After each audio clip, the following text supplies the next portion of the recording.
Going straight to the chase, y'all. Welcome to the Cam Zone Show Live. It's Anson, aka Cam.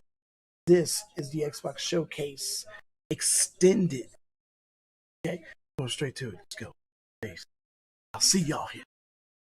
I'm in your chat.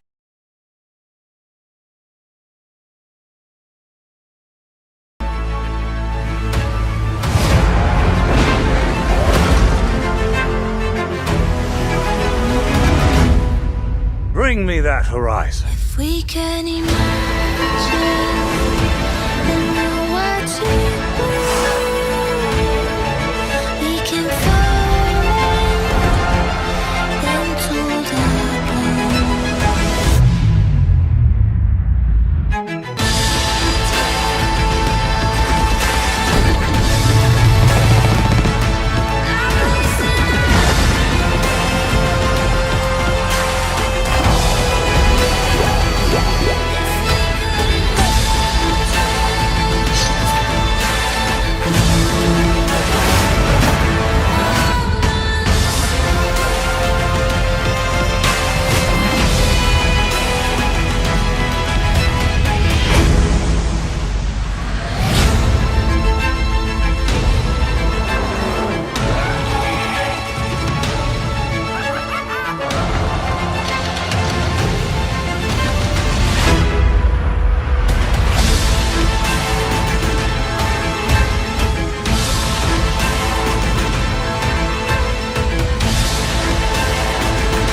Hello and welcome to Xbox Game Showcase Extended. I'm your host, Paris Lilly. You may also know me from Gamertag Radio and Kinda Funny. I'm excited to be here with you today. We just saw a recap of Sunday's Xbox Showcase and wow, 30 games from some of the world's most talented developers, and 27 of those games are coming to you on Xbox Game Pass. We saw the first in-engine footage of Starfield and learned that, yes, Bethesda is bringing it to Xbox, PC, and day one on Game Pass exclusively. They also showed us Battlefield 2042, Sea of Thieves, A Pirate's Life, Stalker 2, Psychonauts 2, and how about Redfall? Like they said, this year, Xbox is all about the games. Today, Xbox Game Showcase Extended is our chance to hear from the developers behind the games that are redefining interactive entertainment. Developers like Double Fine, Playground Games, Supergiant, Rare, 343 Industries, and more. We also have a new accessory design program to share with you, and a couple of other cool surprises. That's enough talk. Let's jump right in.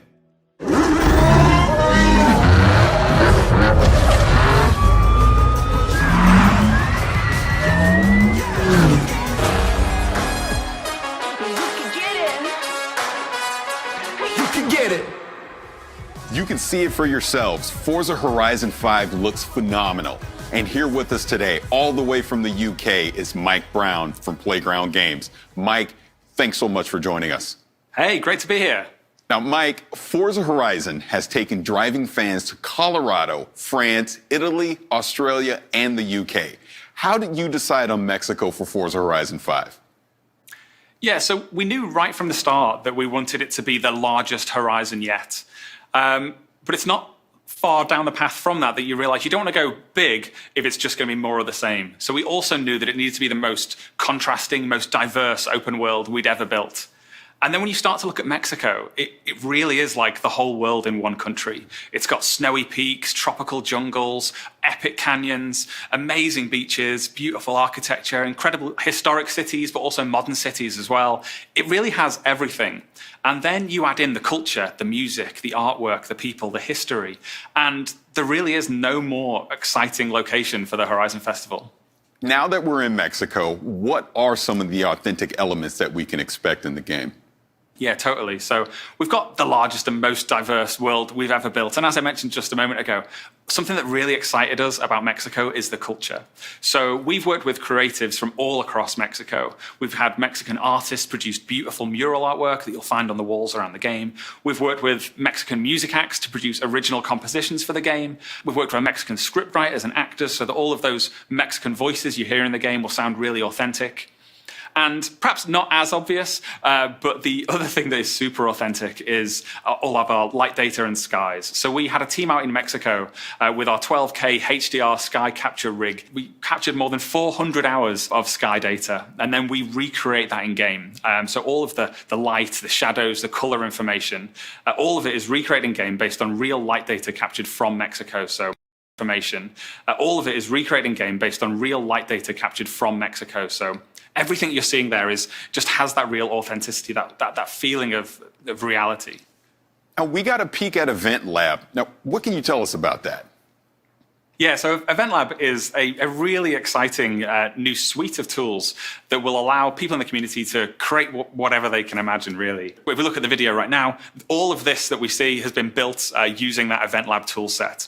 The bowling pins that have been placed, so someone's gone along, they've placed those, and then they've created rules that touch on them as well. So as we see, every time they're hitting them, a rule has been set up such that it gives players points. And then also in that clip, you can see that everyone else in that multiplayer session is hitting bowling pins as well, and all of that is adding into a collective team score.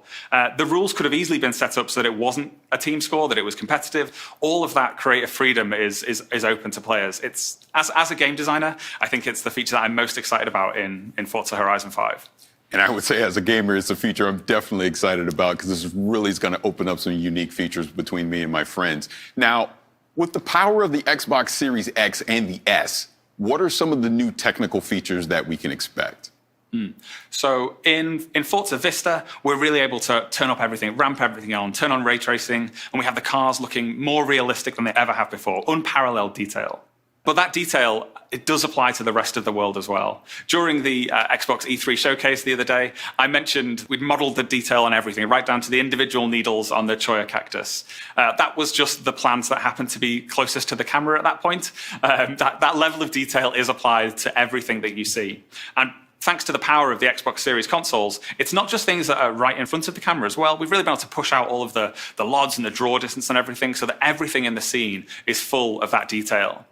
And then, as I mentioned earlier, we capture that light data from Mexico, so you get this realistic lighting, shadows, AO, all of it comes together to create a scene that just looks real. Now, Mike, when can the world expect to play Forza Horizon 5? Sure. So we're launching this holiday on the Xbox Series consoles, the Xbox One consoles. We're on PC, on both the Windows 10 Store and Steam. Of course, we're in Game Pass and Game Pass Ultimate, and you can play us on your Android device with Xbox Cloud Gaming. And players who purchase the Premium Edition, or if they're a Game Pass subscriber and get the Premium Add-ons bundle, you'll get early access as well, so you'll be able to play a little bit earlier than everybody else. Now, Mike, this was a huge moment for you and the team. What does this mean to you? Yeah, well, for me personally, I mean, I've been working on the Forza franchise for a really, really long time, but this is my first game as creative director. So in this period over the last few days and week or so, as people are seeing it for the first time, for me, it's probably been one of the most exciting experiences of my life. It's been absolutely incredible. Again, Mike, thank you so much for being here. Thank you so much for having me. It's been a pleasure. Later in the show, we'll be hearing from the developers behind games like Age of Empires 4, Shredders, and Grounded. But first, the team at Ninja Theory has something to share with you. Here's Tamim, Chief Creative Ninja, to explain what they've been hard at work on for Hellblade 2. Hello everyone, and welcome to our brand spanking new Ninja House in Cambridge. I wanted to give you an update on the work so far for Senua's Saga Hellblade 2. What we're doing right now is building a good chunky slice of the game before we then move into full production to build out the rest. Hellblade was very special for us, and we didn't want to do a straight sequel. We wanted to do something extra special, and so we're making our lives as difficult as possible in that pursuit. The game is set in Iceland, 9th century Iceland, so we've been sending our art and audio teams out there, doing photography, photogrammetry, and combining it with satellite data to recreate large swathes of the landscape. On the character front, we're building real costumes, scanning them in, We're collaborating with Epic Games to bring you next-generation digital characters. On the combat front, we want it to be extra real and brutal. And so Melina, our main actress, has been training for 2 years, and all of our animators have undergone combat training. And so what you're going to see here is not a trailer, it's not a gameplay reveal, but rather a montage of the kind of work we've been up to. Hope you like it.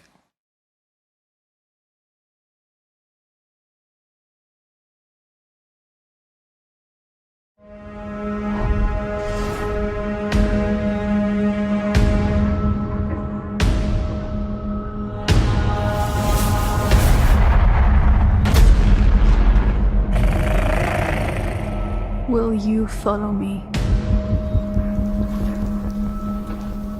on this journey? By sea, by land, and dreams, through the valleys of despair, over the mountains of rage, to the depth of fear in my mind. You might see me as weak, but I will show you what lies behind my eyes. With our swords, we will forge new stories to strike the gods that haunt us. We will embrace our suffering, soothe our scars of grief, and break their siege of our minds. They may see them as gods, but we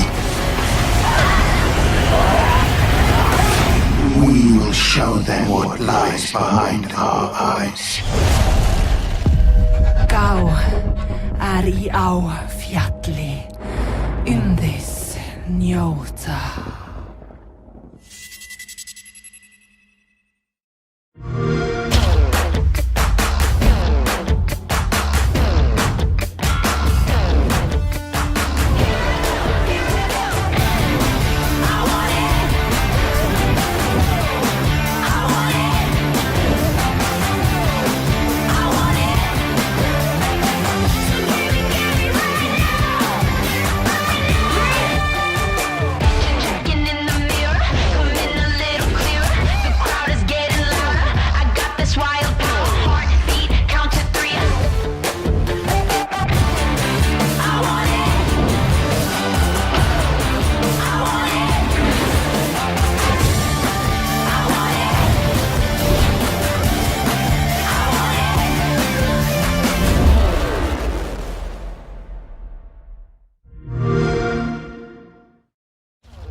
And that is Xbox Design Lab. And here to tell us more about Xbox Design Lab is Naveen Kumar. Naveen, thank you so much for joining us. Thanks, Paris.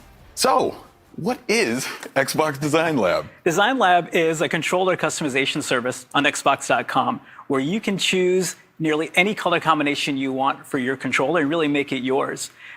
You can design a controller based off your favorite video game character, your favorite sports team, or whatever inspires you. And you can think of Design Lab as your own personal design studio.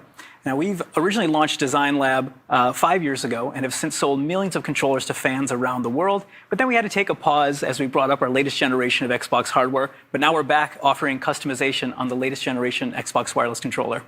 Now, we have so many awesome controllers here right now. Can you kind of talk a little bit about them? Yeah, well, right off the bat, you can see there's tons of color options to choose from. For most of the parts on the controller, you can choose among 18 different colors for all the different pieces on the exterior. 3 of those colors are brand new to Design Lab. We have Shock Blue, Pulse Red, and my personal favorite, the Electric Volt color. Most of the colors include post-consumer recycled resins in them. So there's a portion of things that are ground up, like automotive headlights, recycled water bottle jugs, things that make the controller more eco-friendly. We also have new button options for the ABXY button set and the View Menu Share, including a really cool button option for ABXY that's a throwback to the original Xbox 360 controller. So you got to check that out. And yeah, this is just the beginning. We're excited to introduce more customization options over time. Now, 2 of these controllers were inspired by games. Can you talk about that? Yeah, so there's a blue and green and purple one that's inspired by Psychonauts 2. We just love the key art for that one, so we work with our partners to develop a controller to help bring that to life. And there's also one that's inspired by Grounded and the aphid character from that game. We had a lot of fun in designing that as well, as the controller kind of looks like an aphid if you look at it from the right angles. Now, I created my own controller. I'm going to pick it up now. I'm a huge Los Angeles Lakers fan. World champion Los Angeles Lakers, and my design was inspired by that. So I went with the yellow on the front. I went with the purple on the back. I designed the buttons kind of with the black accent along with the shoulders and the triggers. But I also did an inscription on it, and my inscription says, "Ka can't cook." And that is inspired by my good friend, Khalif Adams. He does a fantastic show called Spawn on Me, but he's a terrible cook. So I want to make sure that every time I pick up a controller to play on Xbox, I'm reminded how terrible of a cook he is and to avoid it at all costs. But enough of terrible cooking. Let's talk about something that you designed.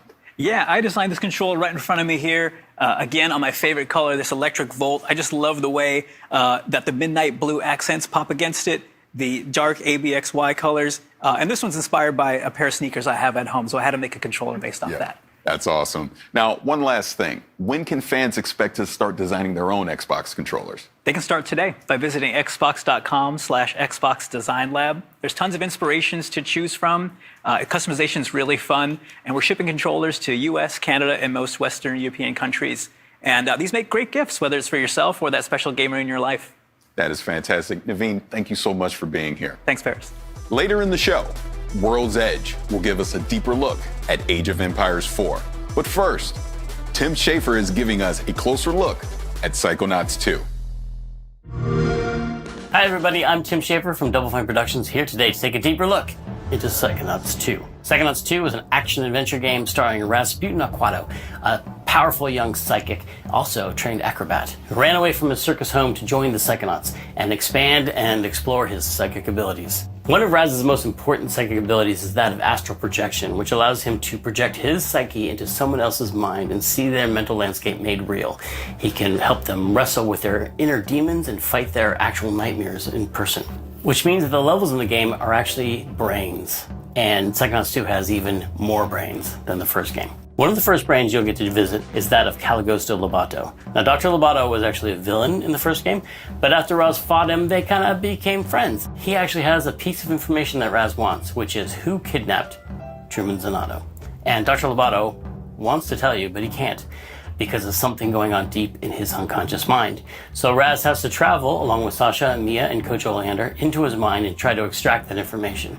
And there's a lot of forces at work inside Lobato's mind, maybe put there by someone else, who are trying to stop you, including some of the enemies that you might recognize from the first Psychonauts game, including the censors, entities designed to stamp out thoughts that don't belong in someone's mind, including Raz, who doesn't belong here. But you also see a lot of new enemies, such as doubts and regrets. Lobato's mind is plagued with doubts and regrets, and they're very dangerous for Raz. Did I mention there's a lot of teeth? Have I mentioned there's a lot of teeth? There's a lot of teeth. He's an amateur dentist. He doesn't know a lot about teeth, but he really, really likes them. Luckily, to fight all these enemies, Raz will have his psychic powers, including his powerful psychic punch, where he has these hands that extend psychically from his body into a powerful melee combo. He also has his psychic blast, where he can shoot a powerful energy beam out of his brain. Raz also has the ability of pyrokinesis. It's always handy to be able to burn things with your mind. And levitation. Raz can use his own thoughts, his own thought bubble over his head as a balloon to float around or ride around on to get somewhere really quickly. So with these new powers, Raz can fight all these new enemies and hopefully find out who kidnapped Truman Zanotto.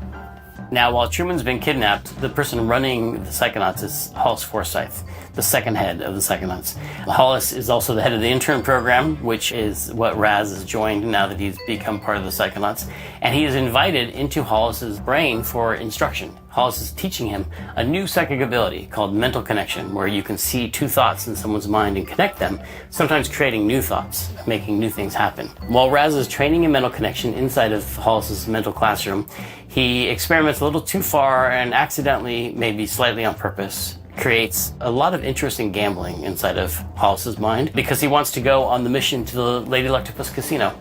Unfortunately, this connection leads to more connections, and eventually the whole thing gets out of Raz's control, and Hollis gets way too interested in gambling. And Raz has to go back into her mind, where he finds out that her memories of medical school, and where she studied neurology, have been corrupted by this gambling interest, and it becomes a casino hospital. And Raz has to actually go in there and engage with all these gambling machines in order to shut it down and return Hollis's mind back to normal. And she's gonna be really mad.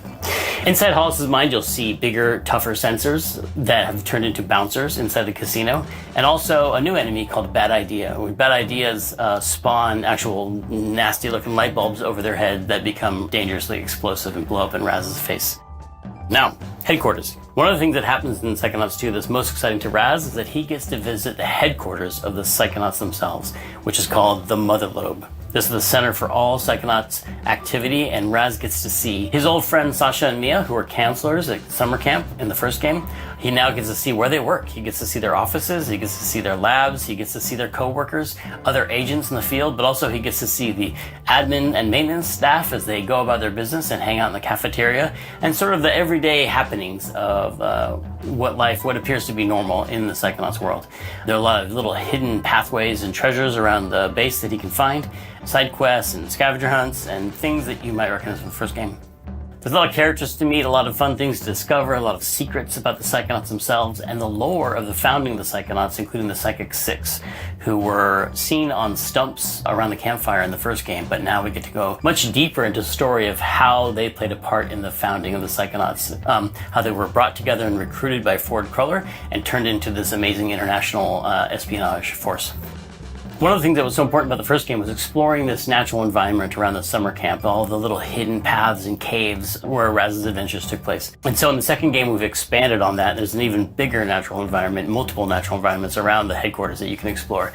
There's a quarry outside the Mother Lobe, which is where they dug out these massive deposits of titanium. Titanium, this psychoreactive mineral that amplifies and changes psychic powers. There's lots of secrets around the quarry, lots of abandoned mines and caves and things to explore.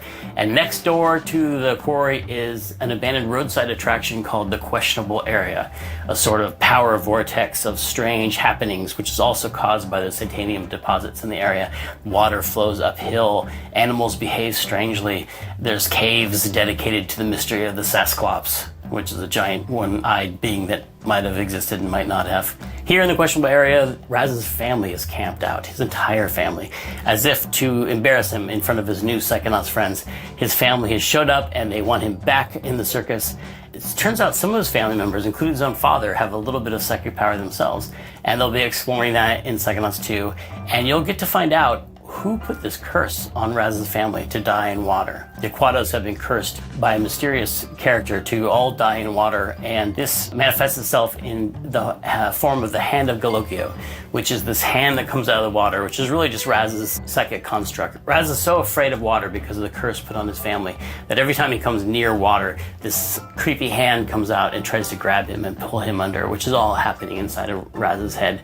In Psychonauts 2, you'll get to find out who put this curse on Raz's family, where it came from, and what he can do about it. The story you uncover about the curse put on Raz's family links back into the story of the foundation of the Psychonauts, and Raz finds out that his family and the Psychonauts family are actually more intertwined than he believed. So there's a lot of mystery to discover for the player and Raz and his family and his friends as they explore the connections between his family and the Psychonauts and what it all has to do with Maligula. Maligula is one of the first villains the Psychonauts ever fought. She's a powerful psychic and she's a mass murderer, and she's been believed to be dead for many years, but there's a lot of unknown things going on behind the scenes and a lot of mysteries and a lot of plots for the player to uncover in Psychonauts 2. So that's it. Thanks for taking this deeper look into Psychonauts 2 with me. The game is coming out August 25th, and you can pre-order now. So I'll stop talking so you can go and do that. Thanks for watching.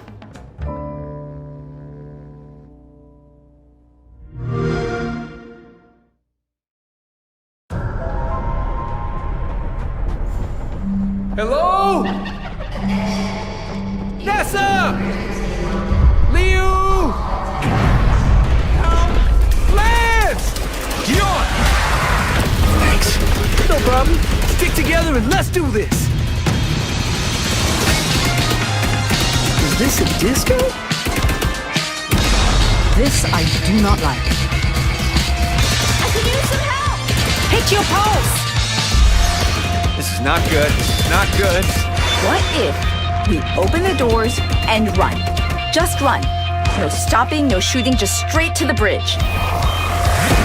Get that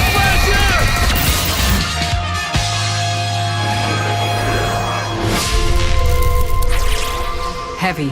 Really? We call them tanks. I call them brutes.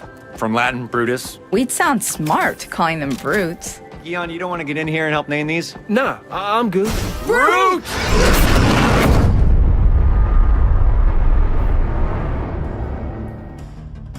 The Anacrusis is looking like a game I didn't realize I needed in my life. And here from Stray Bombay to tell us more about the Anacrusis is Chet Felicek. Chet, thank you for being here. Oh, thanks for having me.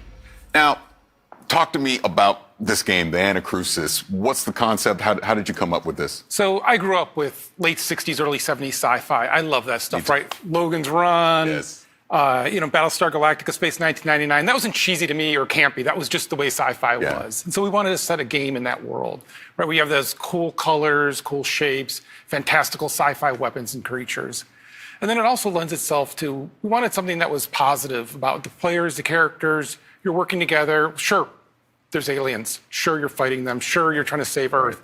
But you're doing it in a positive, uplifting way. Yeah, after the pandemic, I don't think I could go back to a dreary post-apocalyptic world. I need something uplifting, and so we wanted to deliver that. That's awesome. Now, talk to me about the gameplay. You've said that there's an infinite replayability to this. So how does that factor in? Yeah, so there's 4-player co-op. You're playing with your friends, and what we want to do is make sure that it's different every time you're playing it. And so we have a lot of different systems that do that, but underneath it all is the idea of the AI driver. The AI driver is driving everything that's happening in the game with items, where they're placed, what's happening with the creatures, what's happening with your health kits, your perks. All of those systems are driven off of that. And so what that means is, as you're playing, not only do you have those, hey, this last time we played this, there was nothing here, and this time we're being overwhelmed. Yeah. And then you also have those peaks and valleys so that you have some downtime, and then you have some really big uptime in it, or a lot of combat happening in it. We're also monitoring how the people are playing. So if you're first time playing and your team isn't doing very well, we'll put health kits right on the main path for you to find. And then if you don't find them at first, we'll spawn a couple more later. But if you're really good, if you're really killing it, well, we might not put anything on the main path. And so if you want to go find your perks, or if you want to go find new weapons, you have to go off that main path and go search for that. And it makes the game just a little bit harder, but in a way more interesting way than just saying, hey, let's double the health of all the enemies. Right. And then we do something of, we actually look from session to session as well. So if you play with the same 3 friends every week, and you guys have been killing it for 10 weeks in a row, well, let's mix it up for you. Let's just throw something crazy at you that you've never seen before, and a million aliens. And we can do that because normally when you do difficulty, you've got to be here because you don't know what happened before or after. But here, we have these really big peaks and valleys, so we can bring you to nothing for a little bit, and then have it go crazy. I love that it's scaling to your basically your skill level, right? Exactly. So that's fantastic. Now, kind of deeper dive more into the perk system that you're going to have in the game.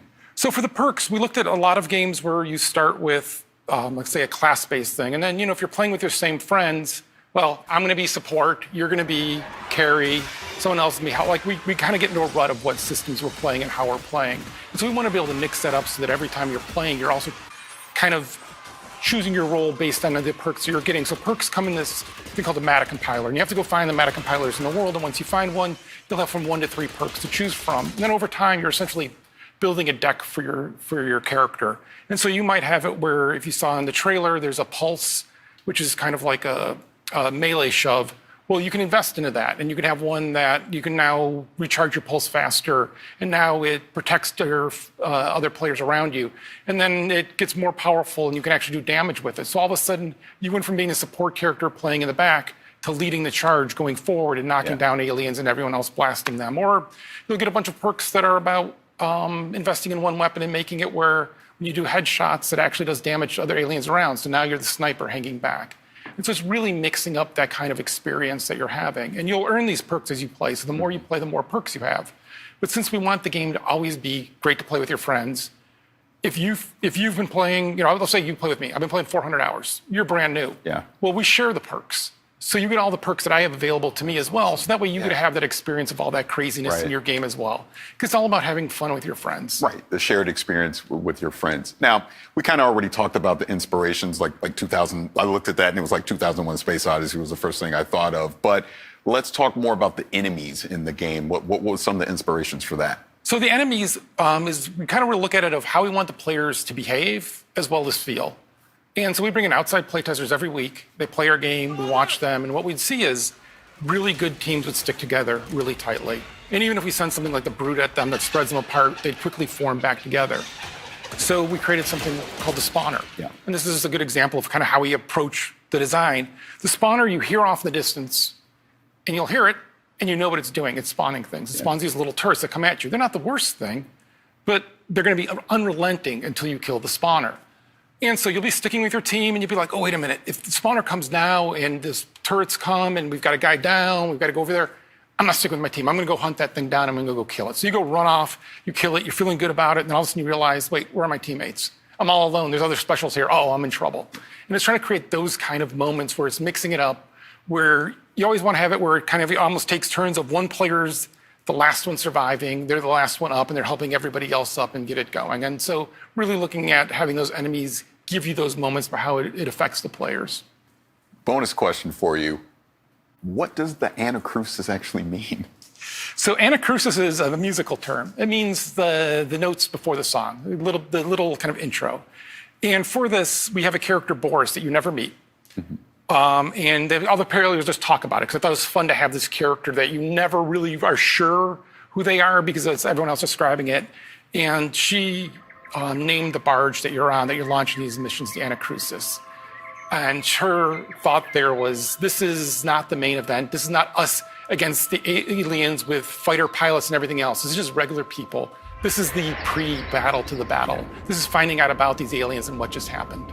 Oh, that sounds so cool. Again, the Anacrusis, everything that you talked about today, it sounds amazing. I can't wait to get my hands on it. But Chet, thank you so much for being here. I really appreciate it. Thanks for having me.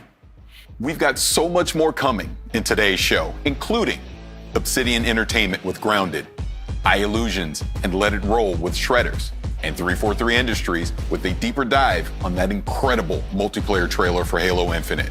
But first, the original Stalker was one of the most intense and eerie games of its era. Next year, we return to Chernobyl for Stalker 2. And Zach from GSC Game World has a closer look at the game. Let's check it out. Hi everyone, it's Zach from GSC Game World. It has been several days since the gameplay reveal of Stalker 2. Our game now has a subtitle, Heart of Chernobyl, and a release date of April 28, 2022. By the way, the pre-orders are opened for both PC and Xbox. You're obviously here willing to learn more, so here are several details about Stalker 2, Heart of Chernobyl you probably didn't know yet. So let's dive a little bit deeper in our trailer. This section of the trailer is a bandit's gunfight on the chemical plant. You can see the actual in-game animations of picking up the weapons and installing modifications on the go. The thing is, you can notice the teaser of a new faction. We are not showing the exact moment right now, because we wonder if you can discover it yourself. You may actually recognize the exact location on the swamps. If you played Stalker Clear Sky, you may remember this place. The time did the job, but the tower is definitely still there. Also in this scene, you can see a brand new detector Skiff is using for the artifact hunt. Because of its form, it's called Gilka, which actually means a branch in the Ukrainian.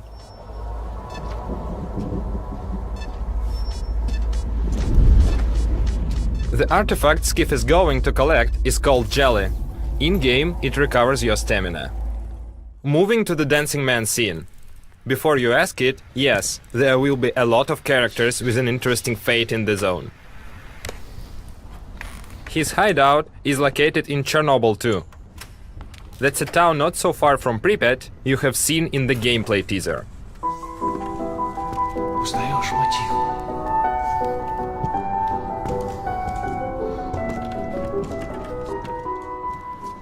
Вот это культура! А ты одно и то же по кругу лобаешь. The campfires. A small isle of safety in the unwelcoming zone. A place where you can finally have a little rest before another foray. You have seen the campfire during the first trailer in the Rookie Village. Of course, it wasn't the only one. The zone is full of dangers and mutants. The monsters are the result of the numerous experiments.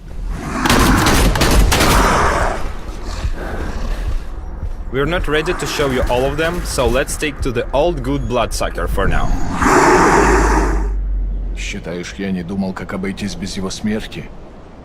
Она не могла быть свободна, пока он жил. Зато теперь посмотри на нее. Нет, Скиф, я не отдам ее никому. Зона дала мне жизнь, новую жизнь. Жизнь, которую я готов вернуть, если потребуется. Я буду защищать ее. Всегда. In this rooftop scene, we are truly proud with the quality of the animations. We made a small behind-the-scenes video from our motion capture studio. The face photogrammetry process makes the final result as close to the reality as possible. Она не могла быть свободна, пока он жил. Я буду защищать ее. Всегда. The Gauss gun you're seeing in this section is one of the most powerful weapons from the arsenal.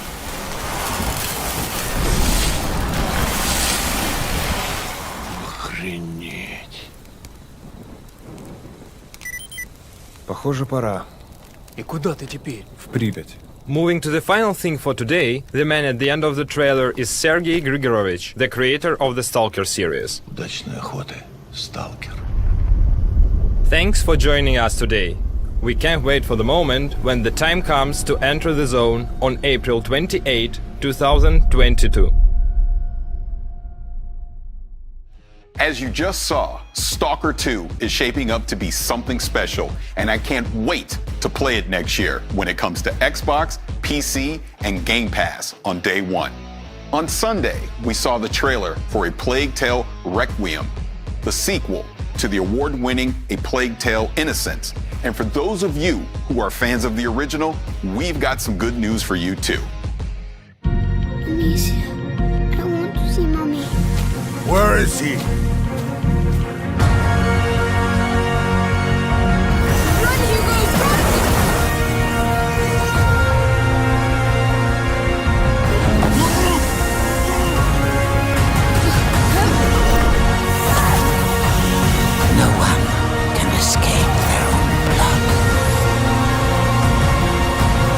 Call this odorous. Where is your son?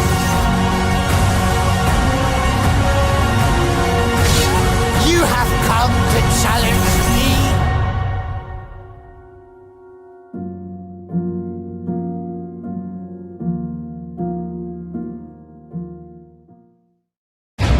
If history was in your hands, what would you build?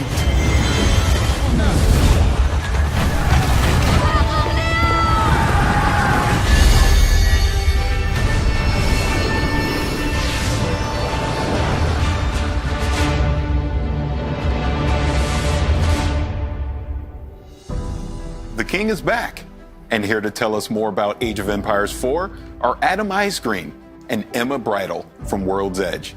Thank you both for being here. Thanks for having us on, Paris. Oh, absolutely. my legacy Age player. I'm excited for this. Now, you had some news at the briefing. Can you kind of talk about that a little more? Well, I mean, fans got to have their first looks at two more of our launch civilizations, the Abbasid Dynasty and the French. Yes. And they bring a lot to the table, totally different ways to play. But I'm really excited to show them those. And then also, people got to see their first taste of naval gameplay, which we haven't shown off at all, except for a little teaser at the end of fan preview. Paying off that tease. And we also revealed one more of our campaigns, the 100 Years' War, and Joan of Arc made an appearance.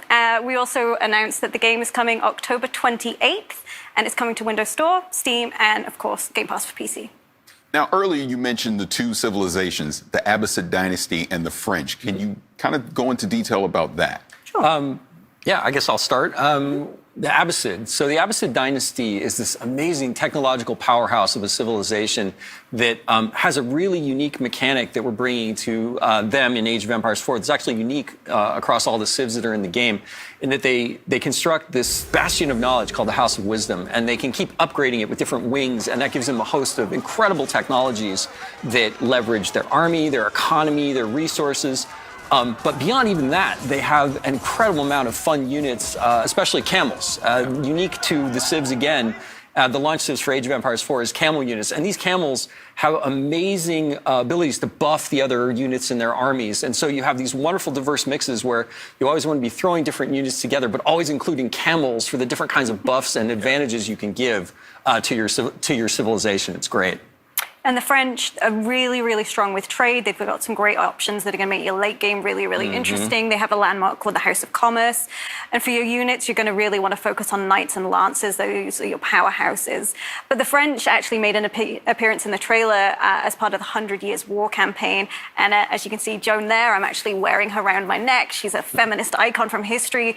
This young woman who led with her convictions and led a battle, and she was a teenager. And so she's beloved. She's in Age 2 in a campaign, and so we know Age fans are going to love seeing her again. And the 100 Years War, with the multiple missions, like the Battle of the 30, are really going to bring that period of history to life. And all the live action footage that you saw in the trailer on Sunday, that's all from within the game. Wow. We have these multiple documentaries that will play between the missions to storytell and really bring it to life as you journey through the 100 Years War. Yeah, taking a completely different approach to how we're telling a story in... Matter of fact, I don't think I've seen any game that does what we're doing in terms of how we're showing the story and how we're getting people involved with history. So it really, super exciting. Really brings it to life. And I've learned things about English history from these documentaries I didn't learn in school. So they're educating as well as moving the game forward. Now, community feedback is always important in any game, but especially in something like Age. Now, how have you taken some of that feedback into development for Age 4? So we formed a community council back in 2017. We wanted our community and our players to have a seat at the table for development. We're making the game for them. So they've been hands-on with the game for a really long time and giving us their honest feedback. And we then take that to the game team and they look at making changes based on what they've told us. So they've influenced things from the look of the UI icons, the influence system that's built into Age 4. They've really, really helped us with their viewpoints make the game better. And one thing they really pushed for actually was naval. Yeah, it's amazing. We actually, if you look at a lot of the data, we see data on all of the Age of Empires games that people play. And naval is one of those things that in Age 2, a lot of people don't use it, which is crazy, right? But if it wasn't there, people would miss it so much. And sometimes we have to ask those hard questions when we're making games, right? We say, like, do we need to do this? And it was something that we felt weird about. And we went to the council with it and we're like, hey, not even you guys don't play naval all the time. Like, do we need it? And they're like, yeah, no, we see your point, but you have to have this. Yeah. And it was great. It was a great reaffirmation. And we throw a lot of things like that at our council to make sure that we're making the game that's great for all the different kinds of players that love Age of Empires all over the world. And now we're heading towards launch. Yeah. We're branching out beyond our council. People are going to get hands-on for the first time. So we had a fan preview event back in April, and we looked at the feedback from that and have made changes since then. So, you let us know that you didn't feel like the weapon scaling was quite right. So we've gone ahead and we've improved that. That is fantastic. Now, you actually hit on something that I wanted to jump into because Age has been around for a while. There's been previous games, but you continue to make content for those. So what's some of the news you can share as far as development with some of the legacy Age games? Well, we have a new expansion coming in August for Age 2 Definitive Edition called Dawn of the Dukes. And in that expansion, we're going to be adding 2 more civilizations, the Bohemians and the Poles, and 3 new campaigns for the Lithuanians, the Bohemians, and the Poles. And those are great stories about really cool, brother and sister teams that work together to kind of rise up these empires, and I can't wait for people to get their hands on it. And the great thing is that if you pre-order Age of Empires 4, you get that for free. That's part of the deal for pre-ordering Age 4 on the different platforms. And for Age 3, of course, because we don't want to leave them out either. No. Age 3 Definitive Edition, we're hard at work on an African PDLC with new civilizations and campaigns. Cool. Yeah. And I can't wait to show more, but we're not ready to talk about that one just yet. But if you don't want to miss out, go to ageofempires.com, become an insider. You get little sneak peeks at things we've got coming and chances to get hands-on with content early. Yeah. Now, shifting us back to the present in Age 4, what's some of the things people can expect as we lead up to launch? Well, we've got a bit of an exclusive for you today. So like we're going to name our remaining launch civs and our remaining launch campaigns. We're not going to show them just yet. That'll come closer to launch. But our 2 remaining civilizations are the Holy Roman Empire and the Rus. And the names of our 2 remaining campaigns are the Rise of Moscow and the Mongol Empire. All that sounds fantastic. Please. No, I was just going to say I'm so excited. I get all gushing about things like this. You're going to have to wait a little more to get information and see more detail on those civilizations and campaigns, but we've also got, a ton of stuff planned. We have a beta that's going to be coming up. So, you can go to ageofempires.com to sign up be an insider to get in our beta and get a chance to actually get hands-on with the game. And then, of course, again, we're launching October 28th. Yep. Not long to wait. On Steam, on Windows 10, and on Game Pass for PC. So it should be great any way you want to play. We're just really excited. That is great, and I'm sure Age fans all around the world are really looking forward to that. So, again, Adam, Emma, thank you so much for being here. Thanks for having us on. No, thank you. Massive battles across land, air, and sea have been a hallmark of the Battlefield series from the beginning. In this next video, design director Daniel Berlin will tell us more about what DICE can do when it brings all-out warfare to the world's most powerful console. Incoming fire!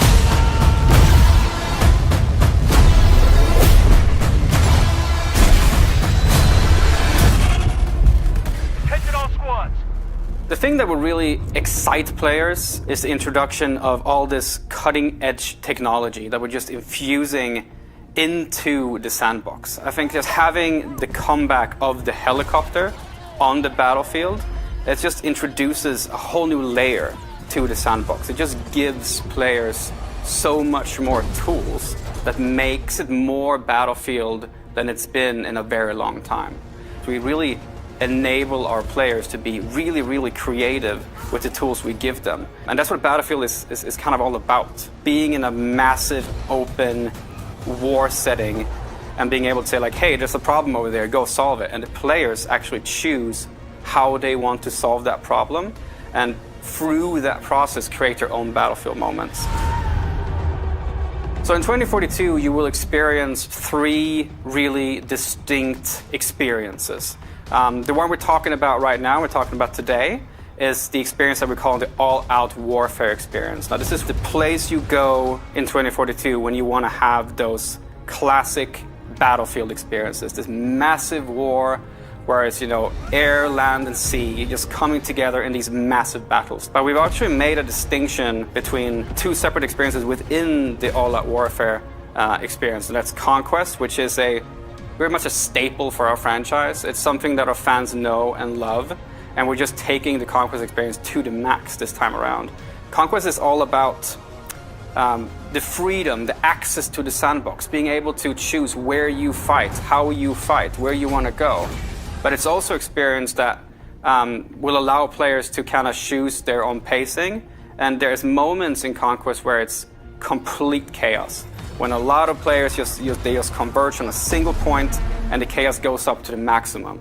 But there's also moments within Conquest where, you've just had that big battle, and now you've won that battle, and you go like, okay, you bring up your map and you have a conversation with your friends, and you say like, okay, where do we want to go next? Oh, we need to go over there to that state. Okay, how do we get there? Oh, let's call in a vehicle. And a vehicle, you can call it in wherever you want, and then your friends, you hop into the transport vehicle and you go across the map and you go to a new location where there's a new fight. So Conquest is just that full freedom to the sandbox. And right next to that lives the other experience within All Out Warfare, which is Breakthrough. And this is a significantly more guided experience. It takes you on a journey throughout the entire map. And in Breakthrough, there's an attacker and there's a defender team. And we kind of compress them into fighting head-on in a specific space. So the time to action is short, and the level of chaos is really, really high. There's helicopters, and there's tanks, and there's infantry. There's just everything happening, and it's just complete chaos in Breakthrough. So All Out Warfare kind of takes these 2 fan-favorite staple modes, and we make them distinctly lean into their specific strength. And that's on the Xbox Series X and the Xbox Series S, you will actually be able to play All-Out Warfare experiences up to 128 players, which is a double to what we've done in the past in the franchise. And this is really, you can have those moments when you're playing 2042, when you're sitting in a helicopter and you look down and you just see this, sea of tanks, soldiers, infantry, helicopters, fighter jets just moving in unison, and you kind of get this feeling that you're part of something bigger, like a really, really massive army. And that's the strength of the massive play spaces that we're building. And we're able to really make this play really well. We've altered our way of handling level design. Because it wasn't just as simple as, just making it bigger and then portion the locations out. It doesn't really work that way. So we've leaned into a new type of design mentality that we're calling clustering. Now, with clustering means that you will have a massive battlefield in front of you. But within this massive battlefield, you will have particular clusters of objectives. So the map Hourglass is set in Doha, Qatar. And it is, I'm not going to go into any specifics about exactly how large it is, but it is definitely one of the larger maps that we will have in 2042. It's one of my favorite maps personally, because it has some really, really cool, distinct locations within it. Down to the south of the map, you'll have a fully destructible village. And this is a great space for infantry and vehicles alike, because as a battlefield player that infantry is skulking around inside the buildings, but when you're in your tank or your attack helicopter, you can just can destroy those buildings and get access to the infantry. And you can go further east and you'll find a bunch of high rises, skyscrapers. And so there's a whole section there where you can enter the skyscrapers, you can go up to the top of them, you can zip line between the roofs, have fights in between the rooftops. But if you want to change it up even more, you can basically skydive off of the skyscrapers. And if you're playing a particular specialist that has access to a wingsuit, you can actually glide across the entire map space and get yourself all the way over to the stadium, which is on the east side of the map. And the stadium itself, it's a place you go when you really want to just take out your shotgun and have some close quarters combat. So the mentality here of building larger maps, but creating locations within that map where there's a particular type of gameplay. And with the Conquest game mode, for example, you will also see the fact that if you want to capture the entirety of the stadium, it's not just to go there and capture one location. You actually have to capture multiple locations within the stadium in order for you to to consider it yours, that your team can actually get benefits from it. So lots of dynamic moments on Hourglass. And if you saw in the gameplay trailer as well, there's a massive wall of sand moving across the entire gameplay space. So what happens when this massive wall comes, of course, it engulfs you in the storm itself. But as it passes by, it leaves the entirety of the map in a different mood, in a different light, and it changes the visibility for the player. And this is a really good time for you to lean into our Plus system, where you have the capability to actually alter the customization on your weapon. But I'd also like to mention, though, that the wall of sand is one thing, right? But there's also the possibility of the tornado.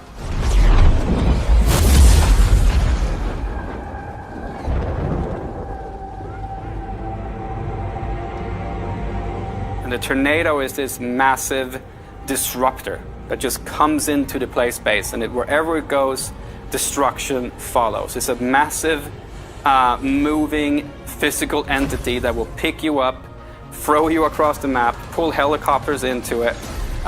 It's just a crazy, fun physics experience that happens as you play the map. So everything is in the hands of the player. This really is a sandbox. And these moments are in the hands of the player. While in other games, the battlefield moments are pre-scripted, in our game, they just happen. And they happen differently every single time because it's players controlling what's happening around you. That's something that you only get in Battlefield. And that's why I love Battlefield so much.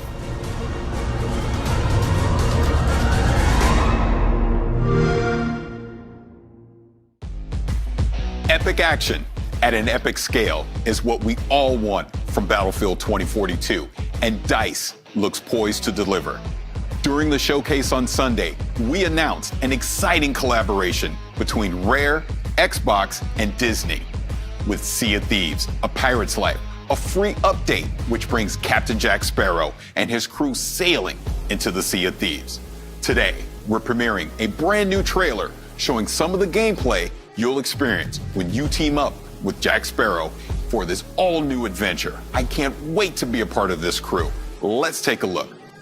You will always remember this is the day your crew was joined by Captain Jack Sparrow. To the Sea of Thieves. Quick as you like. Chop, chop. It's time to bridge the worlds and take our rightful places as lords of the sea. Now we have awoken, and we are hungry. Perhaps they'll take ye on the grand tour of me fallen kingdom. I was starting to think you'd taken a tumble. Not everyone's as steady on their feet as I am. This is the first place I've found where everyone appreciates my uniqueness. They're coming aboard! Keep your crusty claws off me! Davy Jones wishes you destroyed, and I shall oblige him. What is that infernal noise? That's Captain Infernal Noise to you, mate! Sparrow! Destroy that statue, and there'll be the double to pay. Enough of this! Hear me, my daughter! Come more than beast! Whatever they've told you is not true. Unless it's flattering, in which case, it's all true, but they left out the best bits. Savvy? Hey everyone, Joni, executive producer on Sea of Thieves here. So we've shown you the cinematic trailer, we've shown the gameplay trailer, but there's still more to come. So on Sunday at 11 AM Pacific, 2 PM Eastern, 7 PM UK and 8 PM in Europe, we have the Sea of Thieves A Pirate's Life showcase. So this is a real deep dive just into all of the details behind this collaboration with Disney. How did we bring Jack Sparrow into our world? How did we capture his humour and his charm and all of the kind of characters that are coming in as a part of this? You're going to get a first look at a couple of tales and actual gameplay of those. You're going to get some behind the scenes interviews with our development team and also just to chat with us, with Disney, just about how this collaboration came to be. So it's going to be amazing. I hope everybody tunes in. So we'll see you on Sunday.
I'm ready for the danger zone.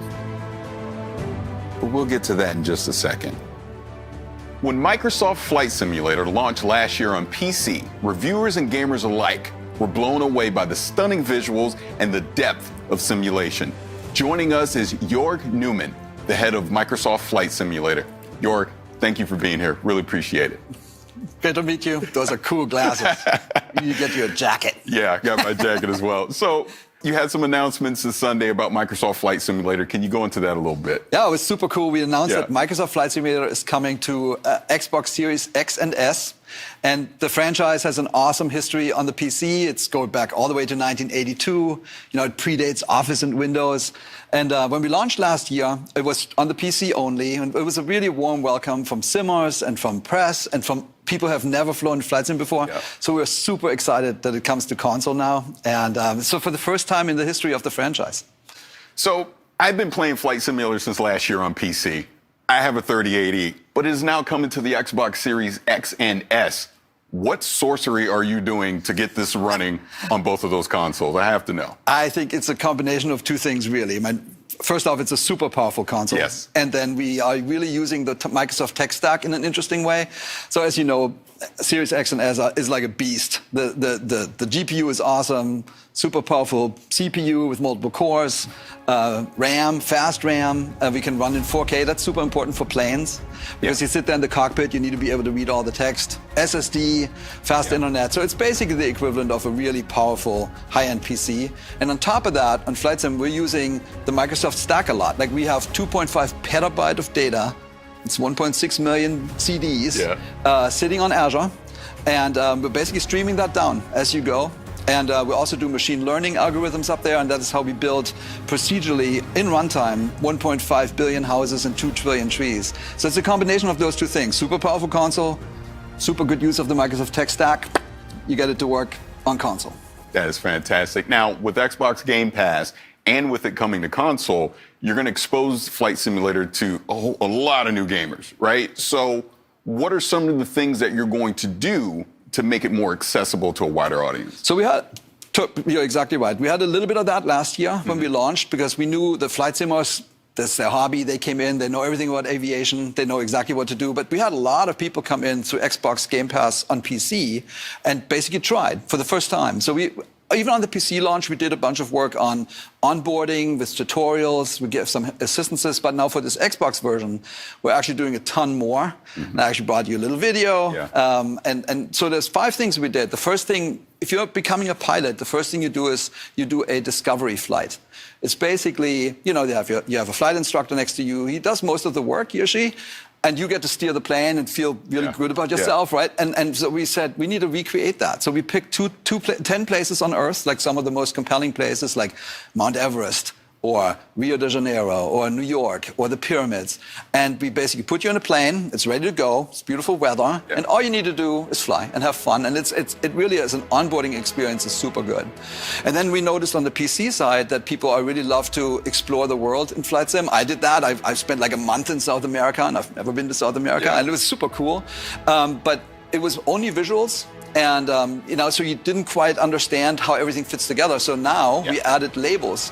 And Bing has all these labels basically for every POI, like famous place or river or mountain. So we have all those now, and we put that into the world map. And even if you go down and you try to plan out your flight, you can now see all the cities around you. And it totally transforms the experience. Same in game. So we now have labels in game where you see, you know, here's Everett, over there is, you know, whatever, and you learn about the planet more, and it's a much more enriching experience, just experiencing the planet. Oh, yeah, absolutely. Yeah, the next thing we did is that we revamped the tutorials. We wanted to basically smoothen out the onboarding experience. We wanted to retain knowledge more. So we had 8 tutorials on the PC. Now we have 22. Oh, wow. And they're shorter, they're much more focused, and we have a performance indicator system. So basically it rates you and how you did, and you get a score. And honestly, I can speak for myself. Like, I'm totally motivated to get better and better and better. And with that, you learn more and more how you really fly. So it's been super successful, and I think it's going to help newcomers a lot. The next feature that we have it's called Flight Assistant, which I use a lot. It's basically, so imagine you fly over New York and you see you want to actually just look at the landscape and look at the city, but you know eventually you want to go to Brooklyn Bridge. So on the flight instructor, you can now flight assistants, you can now click on, go to Brooklyn Bridge, and the AI, almost like a co-pilot next to you, will fly you to the Brooklyn Bridge, and you can just look around and have an interesting time. Same with airports, which are sometimes challenging for people. Like you can click on the airport and say, please land me at, say, Newark Airport. And then the last thing is, if you really get yourself in trouble, like you stall out the plane or something like that, you can actually now click into, you can now go and basically say recover. And it's almost like the pilot is sitting next to you. Super helpful. I think that people will love it. And the last thing was, we learned that everybody is good taking off, but some people are hesitant to land, specifically when you look at like big international airports and they seem scary and you need to talk to the air traffic controller and all that, super technical. So we added a new feature called Land Anywhere. Just let them land anywhere. And then when you do that, the first thing you see is 71% of the planet is water. Yes. So we added basically floats to a bunch of our planes, and you can land everywhere now in the ocean or in rivers or wherever. Same with snow. So we have skis on our planes now, and so you can go to the polar regions, mountaintops, or when it's winter, because we have winter, when it's snowing, you can now land anywhere. So I think those 5 things in combination will really make it easier for people who have never been in a flight sim, because it's, we made a decision not to dumb down the flight sim. It's not easier. It's not gamified. Right. Like we gave assistances to help you learn how to actually fly a plane. I think we're going to achieve that. So, one thing on PC is there's a ton of flight accessories that you can use as far as various peripherals and controls. What are you going to be able to bring to the console that can somewhat replicate that experience? Totally. It's a good news story.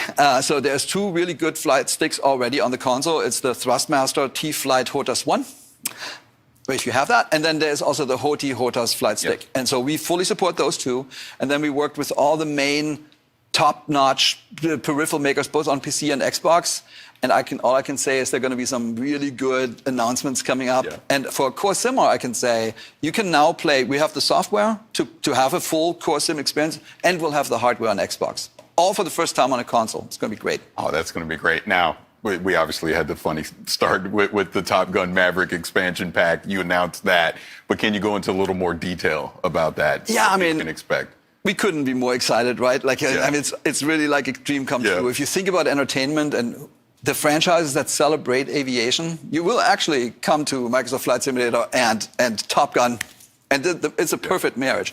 So I can't say that much about it because the movie obviously is, keeps everything under wraps. But if you watch the trailer carefully, you saw there's some F/A-18s, and there's an aircraft carrier. There might be another plane. And then I can say is we're going to go fast, like really fast, and we're going to be in the danger zone with this one. That is going to be great. Really looking forward to that. Now, as we wrap this up, there's not much else you can say about the Maverick expansion pack, but what else can people expect from Flight Simulator in the near future? A lot. So ever since launch, we said we're going to launch and have a new update, like a big, meaningful update every single month. And we launched 9 months ago, and we had 9 updates. So we have something that's called World Updates, where we just pick a zone on Earth, like the United States or Japan or like England and Ireland, and we make that really better. Like we get the the best possible satellite imagery. We create an elevation map that basically makes the mountains look better. We create 3D cities. Like after launch, we launched London and Paris, and we also make missions. So we celebrate the planet, like with these updates. And we're just going to go around the planet. We're shipping 2 more this year and 6 more next year, and then. We also have something called sim updates, simulation updates, where we work with the manufacturers of planes, with the flight sim community out there that knows tons about everything, and also with real-world pilots. And we're basically making the sim better and better. The goal is to make the ultimate sim. Yeah. It's the perfect thing, totally authentic. And then on top of that, you should expect the unexpected. Just like with Maverick, which I don't think people really saw coming, there will be more of that. And I think all I can say is it'll get the gamers and the simmers both their hearts pounding. So keep watching the skies. That is awesome. Now, again, I'm so excited that more people are going to get to play Flight Simulator. I've been playing it on PC. I love it. I highly recommend everyone do the flight from LA to Paris. It's really good, very cathartic. But as we get out of here, I want to thank you so much for taking some time to talk about Flight Simulator. Can't wait for that expansion pack. Thank you so much. It was awesome. Thank you. Still to come, we have Grounded, Shredders, and of course, Halo Infinite. But first, one of the best PC games of 2020 was Hades, and it's got a ton of awards to prove it. Here's a closer look at what we can expect from Supergiant Games later this year on Xbox Series X and S. We just announced that Hades, our Game of the Year winning roguelike dungeon crawler, is coming soon to Xbox, and I want to introduce you to some of the gods, ghosts, and monsters you'll meet in our rendition of the ancient Greek underworld. You don't need any prior interest in Greek myth to get into Hades, but as you play, maybe you'll get to wondering how much of this stuff comes from mythology. The answer is a whole lot. Greek myth is filled with wild, fascinating, often contradictory stories of these larger-than-life characters. The Olympians are a big, complicated family, always bickering and always pushing each other, and their portrayals in classical mythology inspired our portrayals in Hades.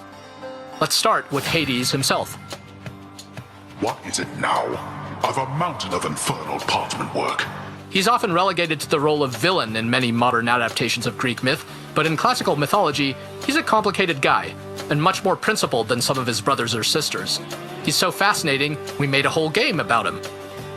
As the god of the dead, Hades has an imposing reputation to live up to, so he even has a monstrous pet in the three-headed hound of hell, Cerberus. The idea that this savage beast was still somebody's pet dog crystallized how we wanted to portray the gods in Hades, that despite being immortal and all-powerful, they're not so different from the rest of us. Though, let's not forget Zagreus. We've heard from many players who figured Zagreus was a god of our own creation. After all, who's ever heard of Hades having any kids? But according to some ancient sources, he did. Greetings, Father. My ransacking was a delight, thank you for asking. So I'll just be on my way again. In classical mythology, Zagreus is a little-known chthonic god, meaning a god of the underworld, sometimes associated with Dionysus, the god of wine. But in other cases, he is associated with Hades. How could Hades have a son nobody knows about? How does he fit into the myths we do know of Hades? We were so drawn to answering these questions that they form the basis for the entire story of this game. If you're the prince of the underworld, who do you get as your personal trainer? That would be Achilles, a near-invincible warrior in his day, once called the greatest of the Greeks. Good to see you, lad, despite the circumstances.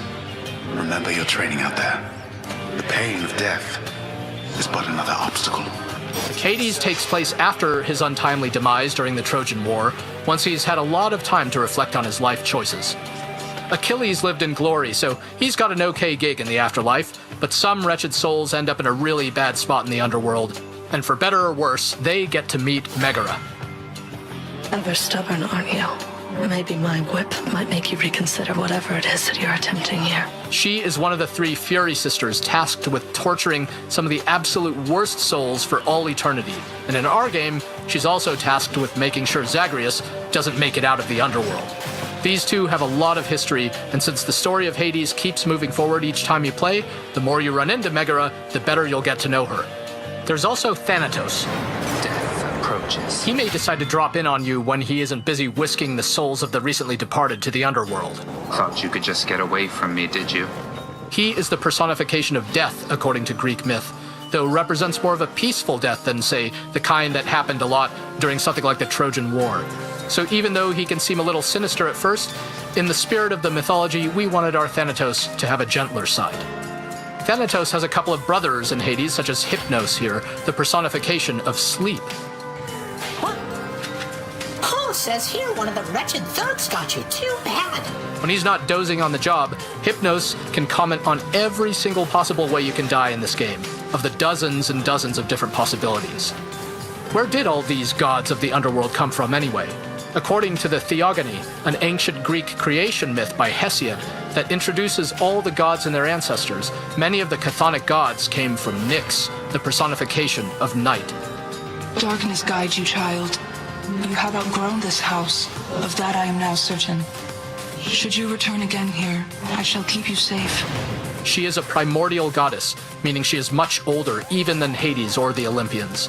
And in our game, she has an important role in the underworld, not the least of which is helping you unlock some of your hidden power. There are 30 different characters to meet and grow closer to the more you play Hades, and we hope you enjoy getting to know them all. Some of them feel truly ancient and godlike. Some are funny, some are scary. We found them incredibly inspiring and hope you do too. once you get to meet everybody when Hades comes to Xbox One and Series X on August 13th.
Да пошел ты.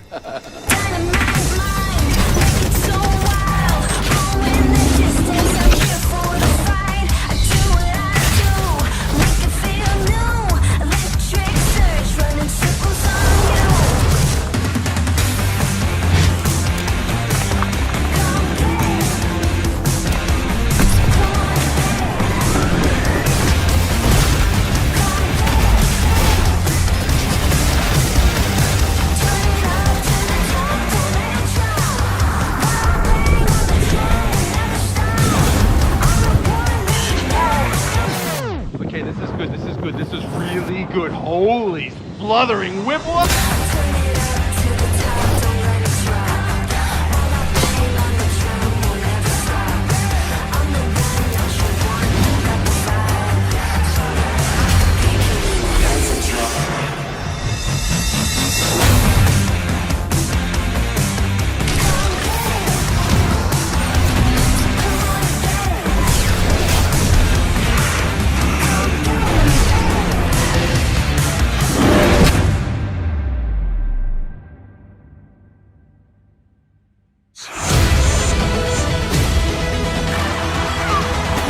Go big or never go home.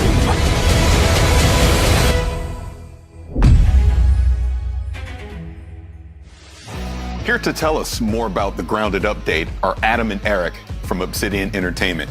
Gentlemen, thank you so much for being here. Thanks for having us. It's a pleasure to be here. Yeah, it's a real honor. No, absolutely. Love Grounded, love everything that you guys have been doing with it. Now, my first question is this mushroom system. What can you tell me about that? Yeah, so that's one of the big things for the Shroom and Doom update is mushrooms. We're really changing how the yard is with mushrooms. Every mushroom that you see in the yard is now harvestable, which is really cool. So the small ones, the big toadstools, the ones that you find in caves, now those were present in the yard before, but now you can actually harvest them and get mushroom stuff out of them. The next kind of part of that is that we're adding a couple base building elements like mushroom bricks. Yeah. So you have to take all those mushrooms that you find, and then you have to grind them up in a grinder, which is a new building. And then you have to take them to your oven, which is another new building that we're adding, and bake the mushroom stuff into bricks. And then with the mushroom brick buildings, there's a whole host of new options for base builders. And it's more fortified walls and a bunch of other options so you can build a cool big castle. Oh, that's really cool. Now, we saw the Broodmother, so you're bringing bosses into Grounded. What can you tell me about that? What does that mean for the direction of the game as we move forward? Yeah, so the Broodmother is our first boss. Yeah. So we actually launched with the Broodmother, and we didn't really feel it hit the right mark. So we took the Broodmother out, and we wanted to spend a lot of time making it a really memorable boss fight. So we put a lot of development effort behind the Broodmother, and it's going to really feel like a big, huge fight and a memorable one. There's a lot of kind of cool things with it. I don't want to spoil everything. I want players to kind of experience it for themselves. But it definitely is something that we want players' feedback to see, like, what do they like? What do they not like? How is the challenge? We want to make it really challenging and have a good reward for defeating the Broodmother. But is it too hard? We'd like to know that. So for future development on Grounded, like, we want to make more bosses. And so we want to get all that feedback to improve the system.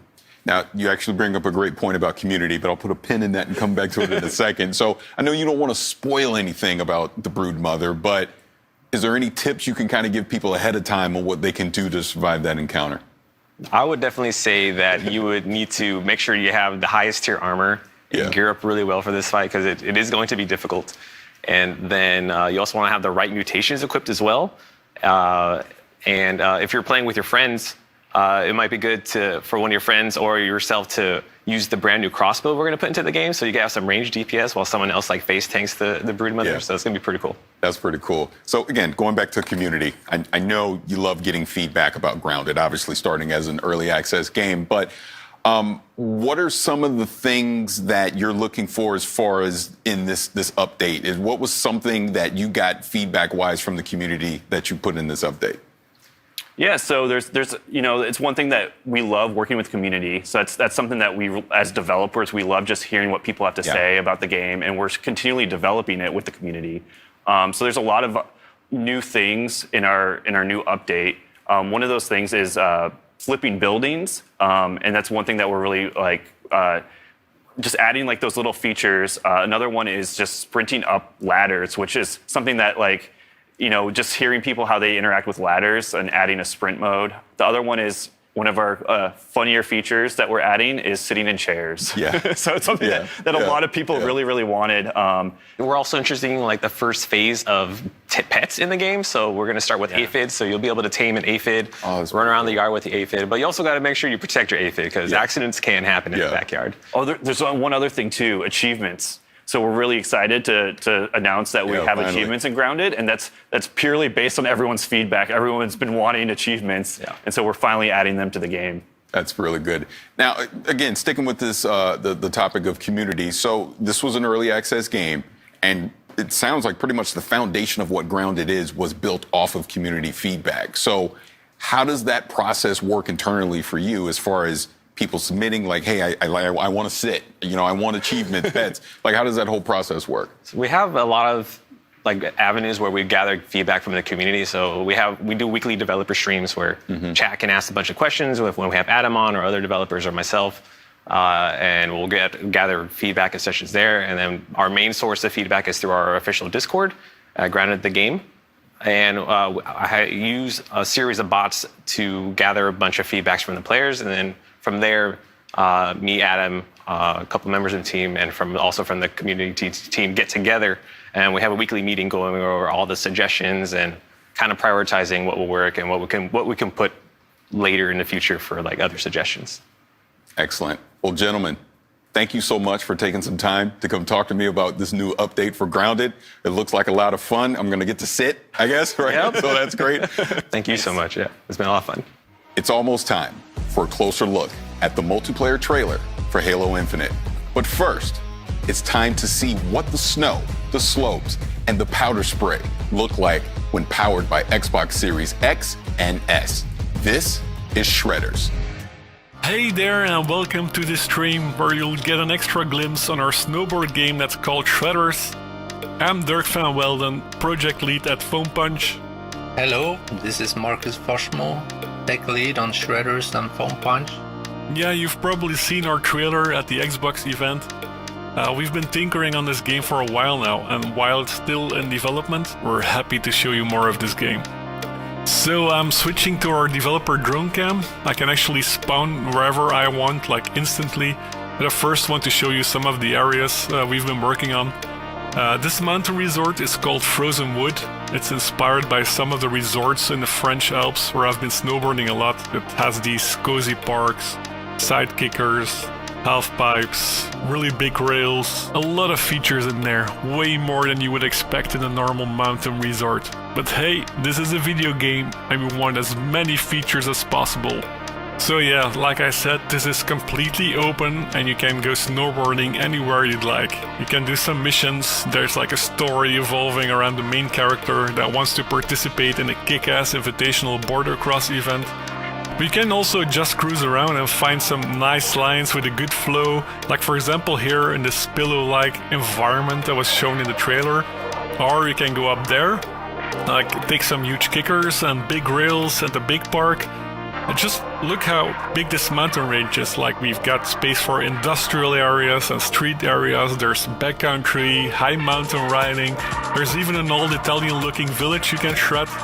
A lot of these locations have been inspired by events happening all over the world and snowboarding movies that inspired us these past years. It's kind of a tribute to, in fact. Also, anywhere you go, you can always ride during golden hour due to our real-time lighting engine.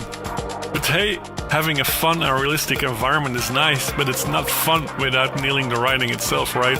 Yeah, so for the actual snowboarding, a big inspiration for us all, I think, has been pro riders, snowboard movies, and all the crazy stuff that they do on a snowboard. And of course, ourselves riding in real life and just having fun and being creative on a snowboard. That's something that we want to bring into the game. Conceptually, we're trying to keep the convention of one stick for the board and one stick for the body, and directly map that onto the snowboarder. So at any point you should get a physical or animation response as soon as you're touching those sticks. And it gives you a lot of freedom in your playstyle, so you can choose to be smooth and lazy, or if you are more like fast and aggressive, or you can change up your style however you want. You want the motions kept fluid and stylish while still being very reactive. So that's a big challenge, and we had to create a complete animation system dedicated just for this. And here you can see the board interacting with the snow. He puts some weight into his turn and he really digs in those edges into the snow for a clean carve. Or you can just use the board stick here to speed check, to line up for a feature. But you can also use both of the sticks combined for even greater control. Yeah, like here you can see him balancing on the tail of the board. This is called buttering. And from this stance you can also start tricking just as in normal riding. So for the trickster system, we're trying to give as much control as possible to any trick you've seen in a movie or any crazy trick that you can imagine, while still making it look great. Every grab you can do, you can also tweak it out with the board stick. So for a really big spin, you have to get the timing down in the takeoff. And while you're in there, you keep your body tight, so you keep spinning at that high rate. And then it's just a matter of putting down your feet when it's time to land. When we succeed, it looks very simple and natural. So that is what we're trying to achieve, a really fun snowboard game. A new day is upon us. A new generation built to fight. Together, we are unstoppable! Are you ready?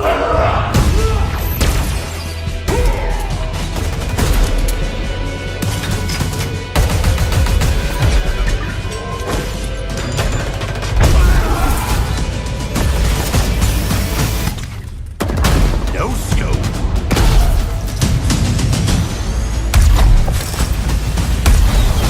Big shot. Killing spree.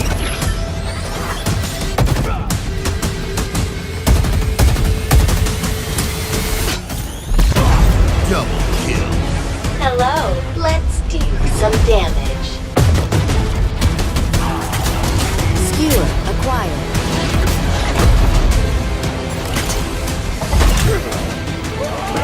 Grapple jet. Claim the enemy flag. Return it to base.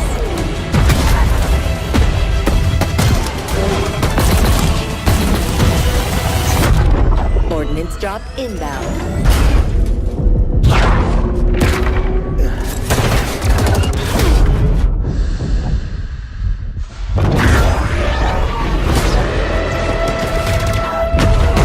The flag is ours.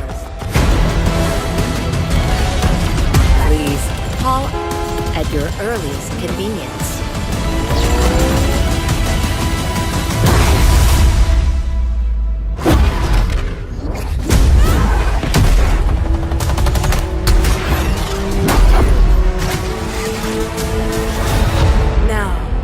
me what you can do.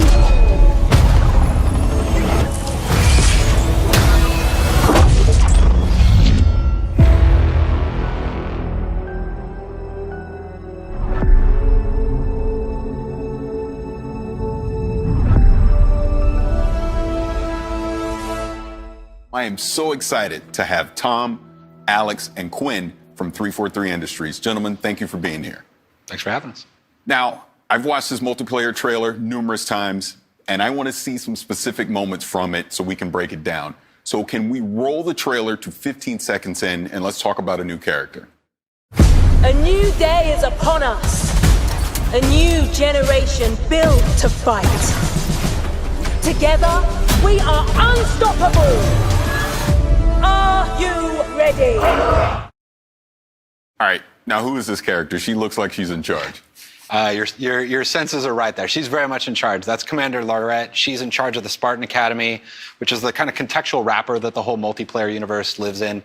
She is basically training the new generation of Spartans to, become better, and that's really where everything wraps around. I really love this character, and then what's cool is not only is it kind of the contextual wrapper for the game, but it's also we have a whole suite of academy features, we call them, where there's a tutorial that teaches the players the fundamental basics of the game. There's weapon drills that let you practice with every weapon that exists in the game and improve your skills with those. And then there's a whole thing we call training mode, which lets you play against bots on any map, basically, in the game, and lets you experiment with the toys and kind of learn the flows of everything. So we really want to bring players on board with the game, and again, under her orders and her charge. Now, I want to go to 50 seconds in the trailer because there was a lot of action going on, and I want to check that out.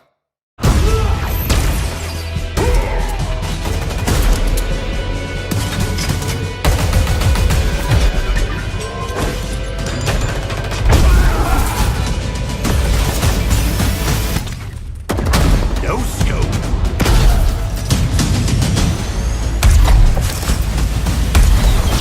Big shot. Killing spree.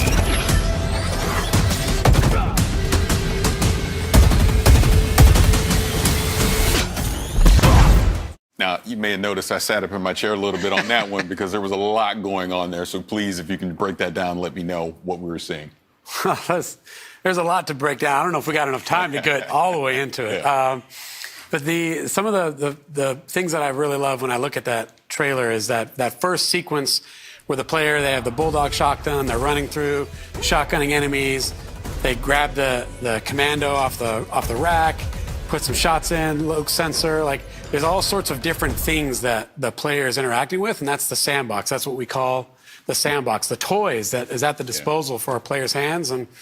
And we just really love that moment in the trailer where they have the grapple shot, they look up, grapple the ceiling, and then in midair, no scope snipe an enemy, come all the way down, back whack a foe, and then the rest is history as you just see what happened in that trailer. But that's just some of the stuff that players can do, and that's actually the game. That's not just a movie for cinematic experience. Like that is the game that if players are good enough, put in time, they could actually do the things that you see in that trailer. Yeah, and few things are more important to Halo multiplayer than like interacting with the sandbox and combining it, picking it up off the map and combining it into awesome play styles. So what we did was every sandbox item in the game, when it's spawning on an object in the map, so you can see where those things can be found. And then it also tells you the respawn time of that item, when it's going to come back. And you always know, I can go grab that commando over at this spot like that guy did. So, and then when the players, accrue all those awesome items and do awesome things, you heard the return of Jeff Steitzer, the multiplayer announcer, shouting out medals. So we always want to give players medals when they do really cool things. So you heard some there, and you'll hear some later on in the trailer. Oh, that's awesome. See, when I watch that, to me, that's Halo. That's Halo to me. I absolutely love that. Now, let's skip ahead a little bit more into the trailer to 57 seconds.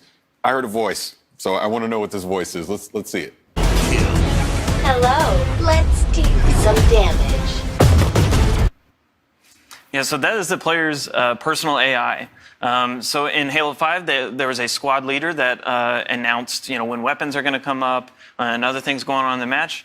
And in Infinite, we have the player, like Chief has Cortana, they have a personal AI in their helmet that is kind of telling them these things. And it's also another way that players can show their personality in their characters. So there's multiple personalities and characters for the player to choose, so that the right AI is in their helmet, helping them out in combat. I want to skip ahead a little further here because I think I might have saw a big team battle. So let's go to a minute 40 and check that out. Skewer acquired.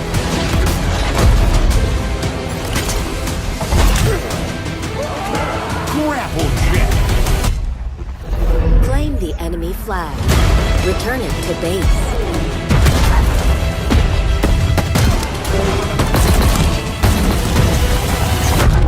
Ordnance drop inbound.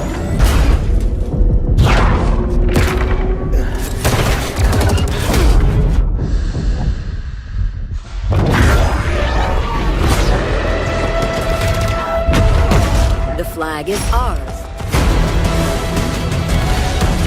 Please call at your earliest convenience. That looked like big team battle to me. What's coming new? What are we going to do in big team battle in Infinite?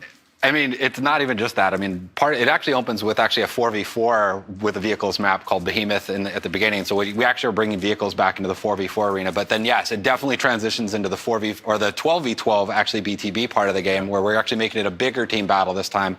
Really wanting to index into the battle fantasy with the more players. Instead of like vehicles just spawning around the map, we have pelicans drop them off. We have ordnance pods that drop in new weapons. And inside of that whole time, you have the battle commander, Lorette, talking in your ear, giving you orders and trying to kind of encourage you to play around, but really just bringing the whole sandbox and the play style around this whole battle experience that we're building. Yeah, Tom brings up some good points there of Commander Lorette, and this you've got your commander on the comms, and then you've got the pelicans dropping vehicles and items off. You got drop pods, everything. It just is like this theater of war that this time around it is this 12v12 bigger team battle, if you will. And just that ending segment, which is like a capture the flag match, is just so beautiful and awesome, where you've got the Pelican drop the Banshee off, teams fight over it.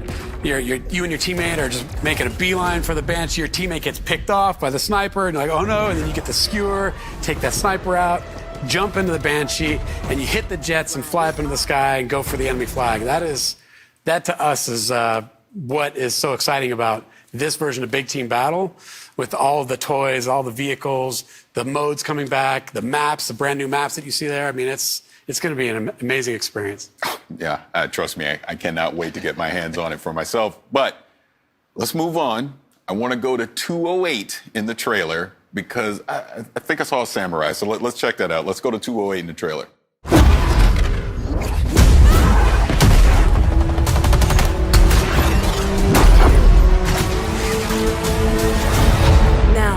Show me what you can do.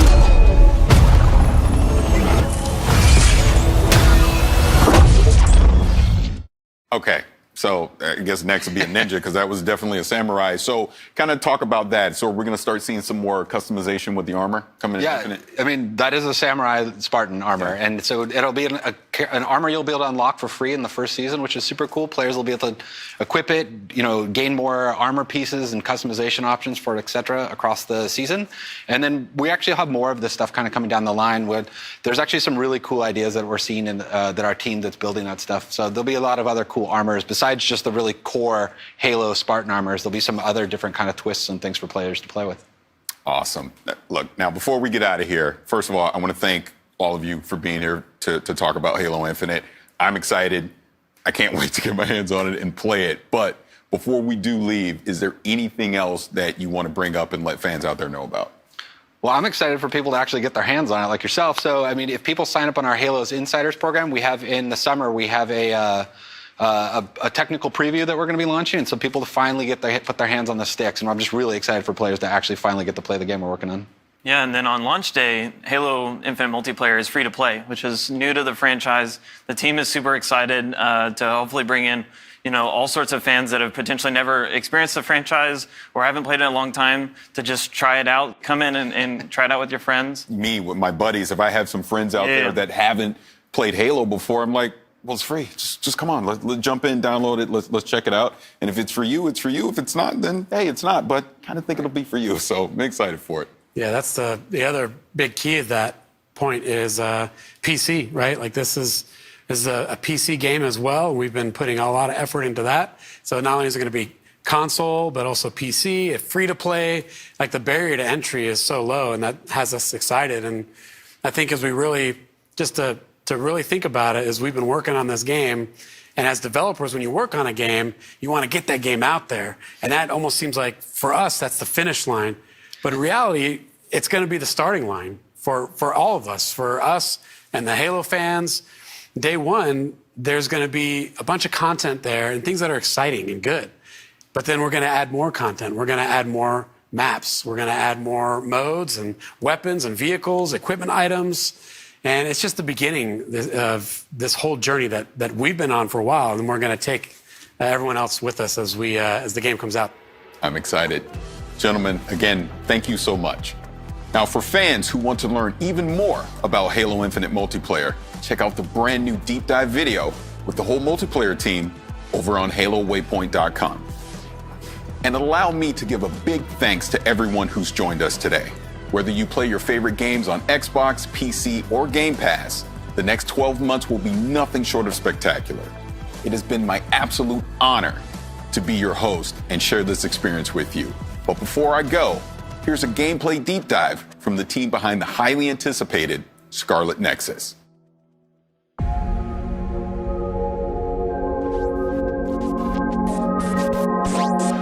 世界観を表現した世界観が収められたものになってます。で、見た目ビジュアルのこのスカーレットネクサスのビジュアルの特徴だとか、あとはキャラクターの見た目だとか、様々なルックスについてこのクリップでは紹介しようと思ってます。はい、この都市はこの世界の中では一番大きな都市というふうに紹介されています。ここはスオという都市で、このゲームの中心になる場所です。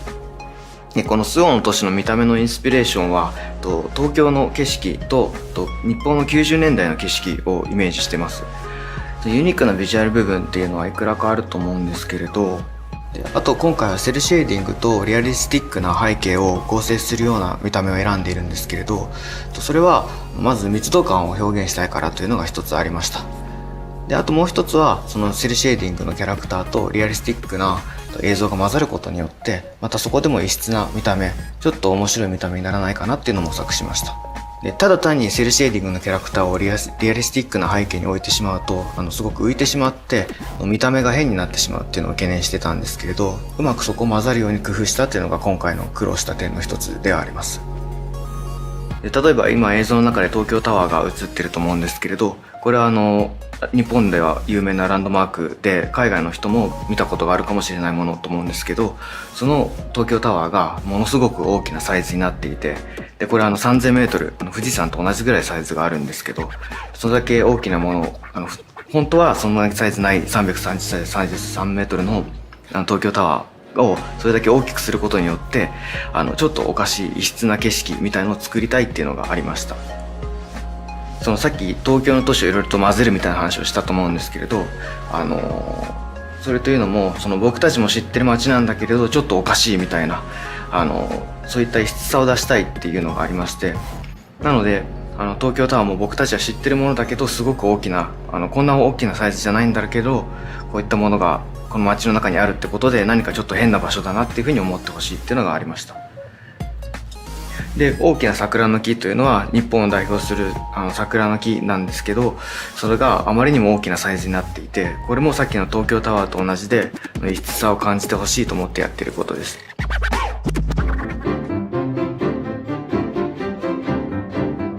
でこれが本作の特徴となる怪異という主人公たちに立ちはだかる敵なんですけれど、この見た目については私はその新規 IP、新しい IP の新しいクリーチャーということで、変わった見た目、何か興味を引く見た目にしたいというのが一つありました。でその上で、私たちの感覚とは違うものを取り入れたいというのがきっかけにありまして、実際にアーティストの力を借りてこの会議のデザインを再現しています。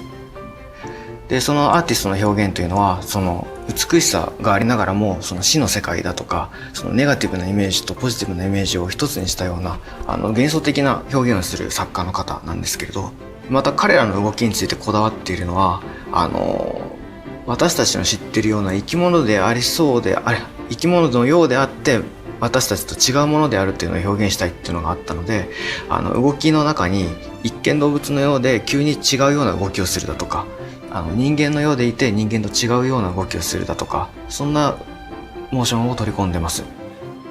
なのでモーションを作るときには人間っぽい部分だけはモーションキャプチャーを使ってるんですけど、そうでない部分は手付けなどにして、その人間の動きとそうでない動きをミックスさせることで不思議な動きにできないかなというのを考えていました。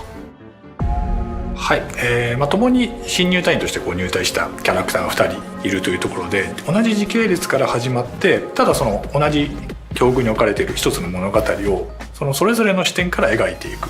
でそれぞれ視点で描くことで、その時片方の視点では見えなかった状況とかを別の視点では楽しんでいただける、そういうストーリーの楽しみ方を皆さんに提供したいと思って、今回2人の主人公を用意しました。そして1人目がこちらですね、ゆいとすめらぎキャラクターですね。彼はですね、非常に正義感が強くて、幼い頃に海飛ばすぐに自分が海から救われたっていう経験を持っていて、でその経験から自らも海飛ばすぐに志願して入隊したっていうキャラクターになっています。はい、そしてもう一人がこちらのカサネランドールですね。はい、彼女はですね、非常に優れた超能力を持っている、もうエリートと呼ばれるキャラクターですね。海討伐軍からもスカウトして入隊した非常に優秀なキャラクターです。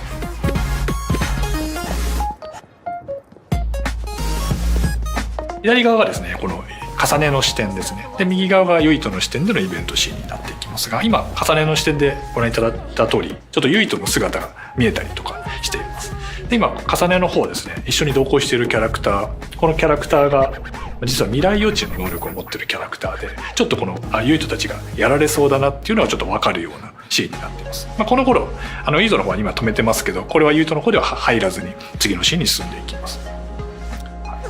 っていう形で、進んでいくと、こういうふうに貝が降ってきて、同じような状況に置かれてしまう。ユイトの方ではこういうふうになってるんだなっていうのは分からずに進んでいきますが、重ねの方ではやっぱりそうなったかっていう形で物語が進行していきます。こういうふうに同じ一つのシーンでもですね、それぞれがつながりを持って感じられる、そういうふうなストーリーラインを作ろうとして、今回のこの企画から今発売までっていうところで、もうほぼ4年以上かかってるんですけれども、このストーリーラインというところももちろん企画の最初から作っていってはいるんですけど、非常に多くの時間を要していて、もうこの2人のこのストーリー緻密にこういうふうに絡み合ったつながりを持った一つのストーリーとして完成させるまでにやはり2年から3年の歳月を要しております。であとはですね、アクションの部分に関しても、開発チームとすごく議論して決めてまして、特にこの念力アクションもどういうふうな念力を使えたら皆さんが分かりやすく直感的に気持ちよくなってもらえるかっていうところは、非常に開発の中でもですね、議論を重ねてできてきた部分がありますので、この念力を使うユイトと重ねのこのストーリーですね、物語っていうのをぜひ楽しんでもらえればと思います。はい、本作はですね、もともと僕がサイボーグ009とかいろんなキャラクターがいろんな能力を使って戦う集団っていうものが大好きで、そういういろんな能力を使う集団を改めてゲーム化したいっていう思いで企画を立ち上げました。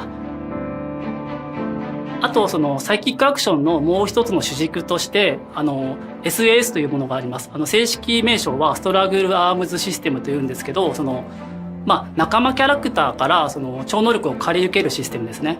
脳を接続して仲間キャラクターから超能力を借り受けることで、いろんな超能力をユイトと重ねは使えるようになります。今画面上では放電の超能力を今使おうとしてるんですけど、放電の超能力だけに限らず、瞬間移動とか透明化とか、ポピュラーで誰しもがその一度は使ってみたいっていう超能力を選定してます。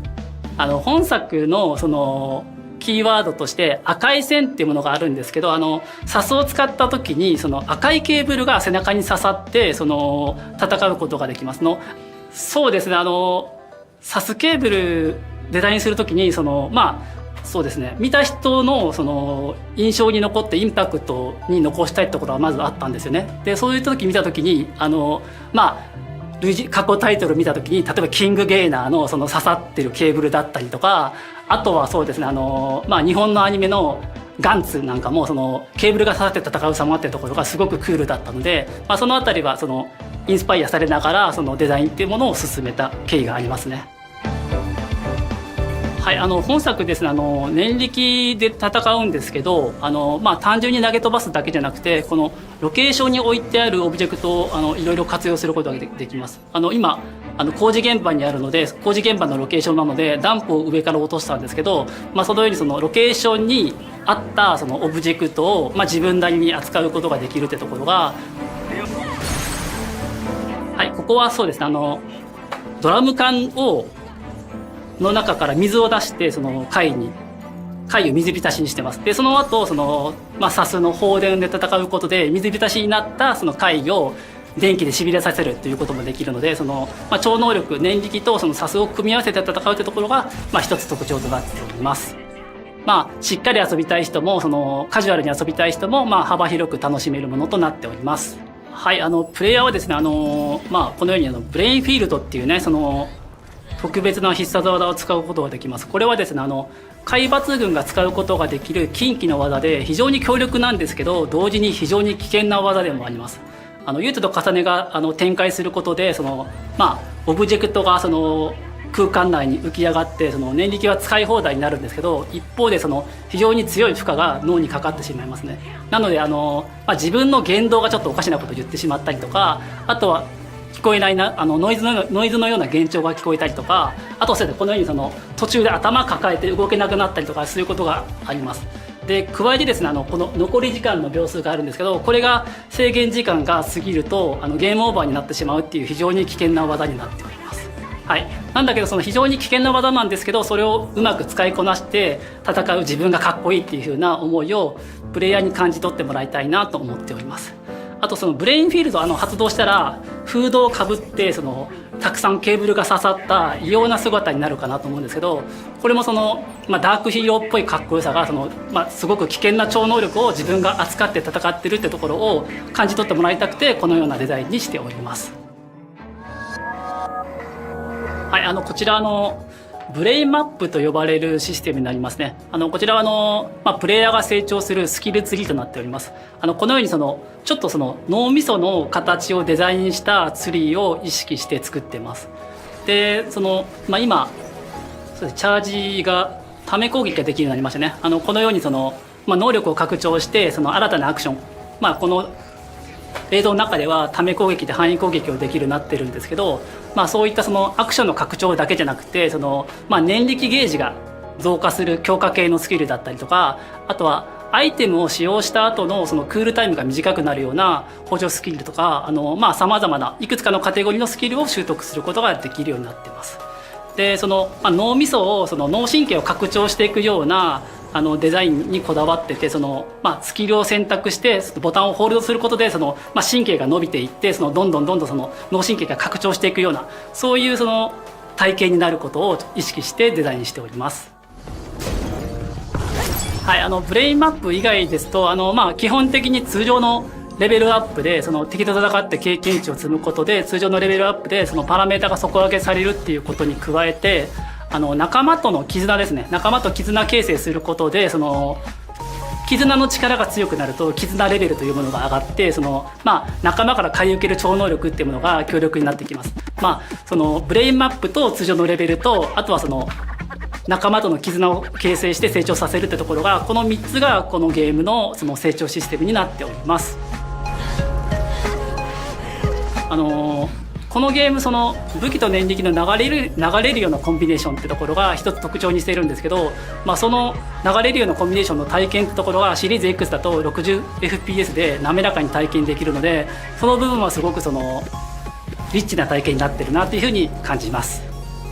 はい、開発チーム一同ね、スタッフ個々が全力で携わったタイトルですので、ぜひ楽しみにしていただけると嬉しいです。From my team and I, please enjoy Scarlet Nexus.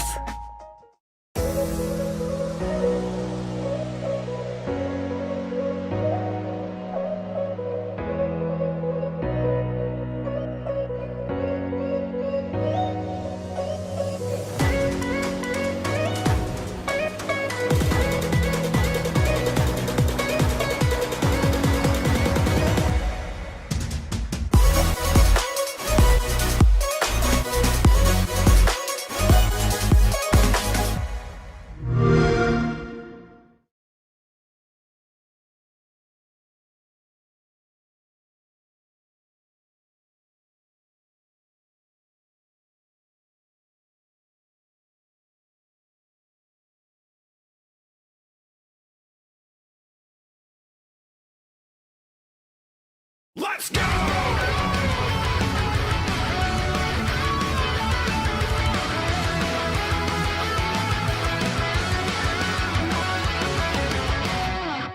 Fortnite guy into Smash, that'll definitely be a future that I think... Do people that even like Fortnite guy?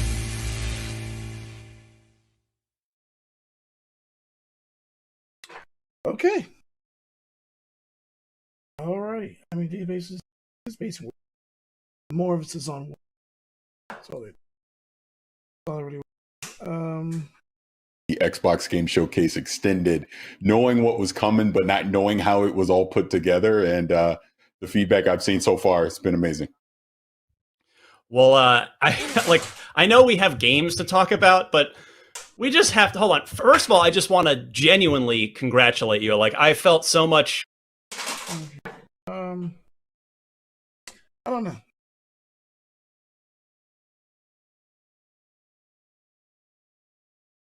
I'm a little bit tired. So, I don't know. Different. What do you say?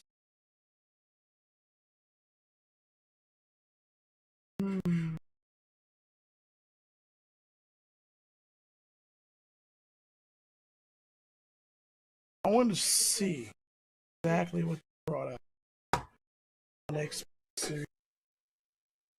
They usually do this when it's available, or they'll have stuff. Let's check it.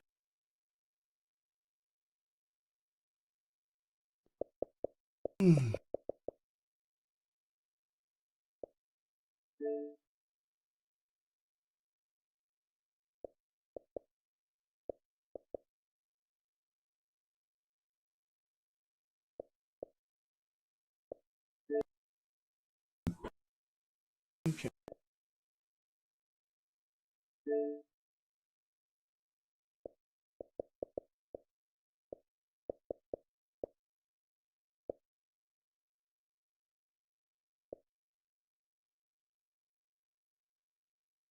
Dude, this feels on.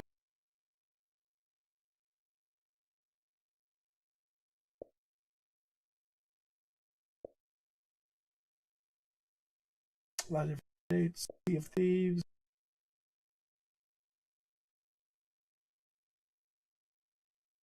Dirt 5.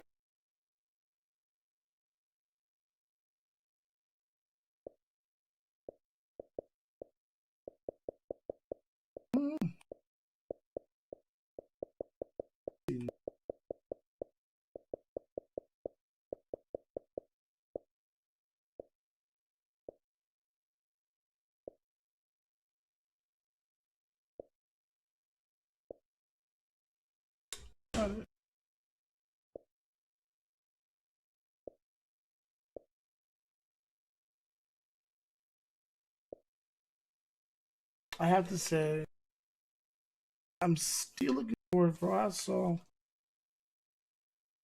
Hellblade 2.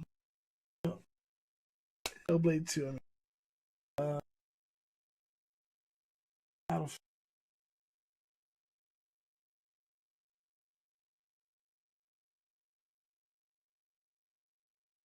Maybe looks.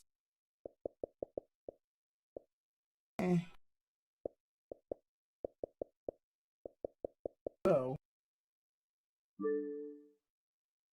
Number.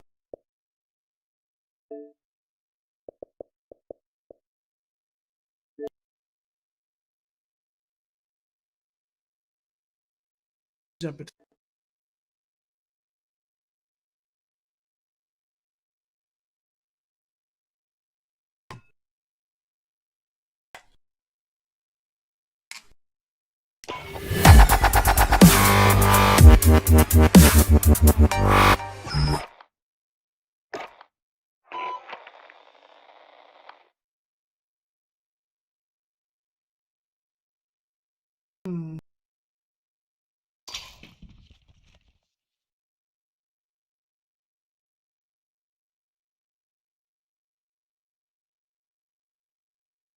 What I was kind of skeptical about was what they're going to change the map.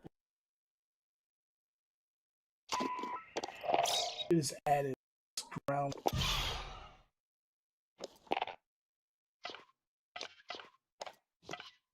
Let's see.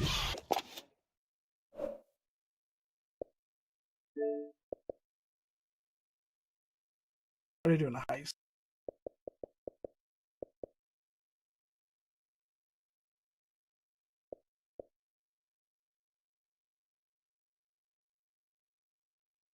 So I went and got Game Pass this morning. It was actually available. Really rad.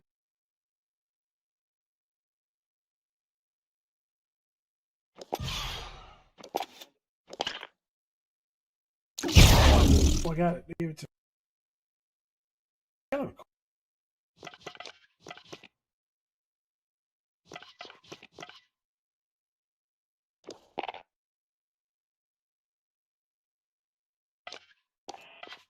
Let's try this.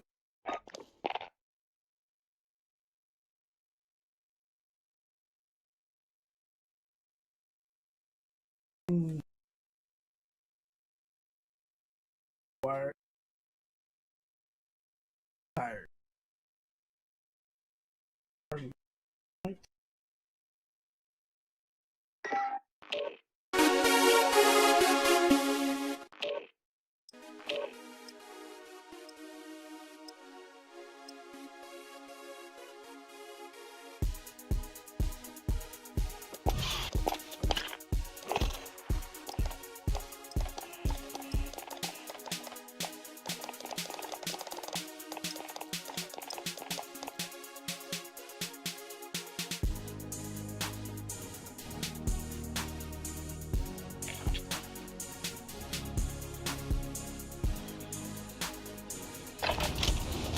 Get yourselves a proper warm-up. We'll be deploying soon.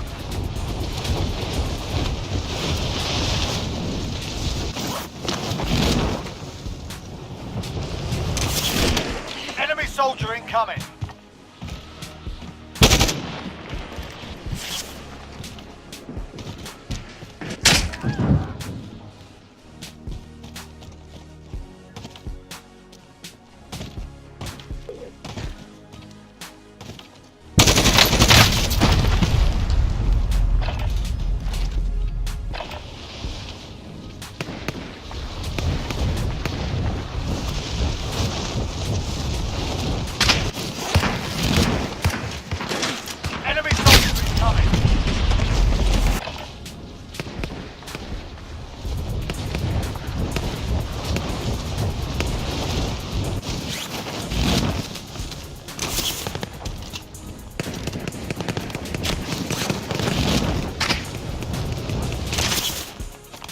Soldier incoming.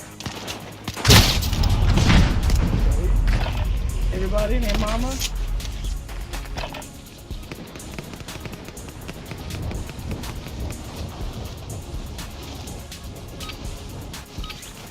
Warm-up's done. Time to kick this off.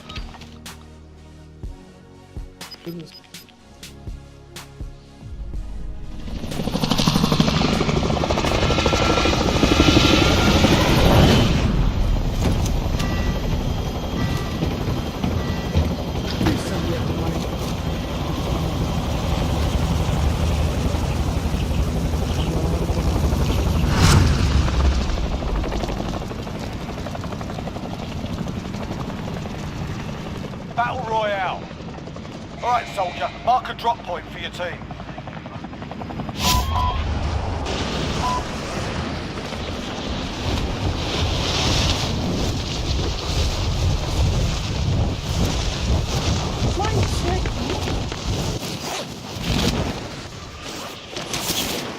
Enemy dropping into the AO. All right, lads, let's get it done. Contact front.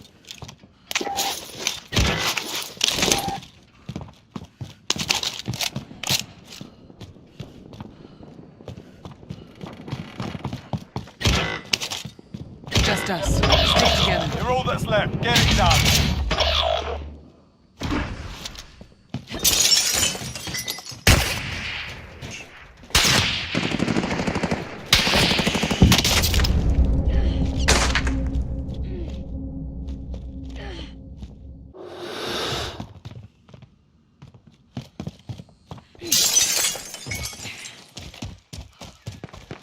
Back soon.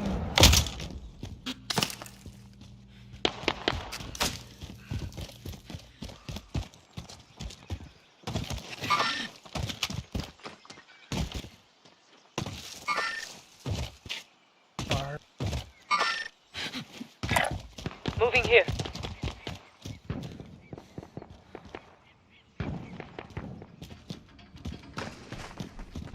Man! Y'all know shot.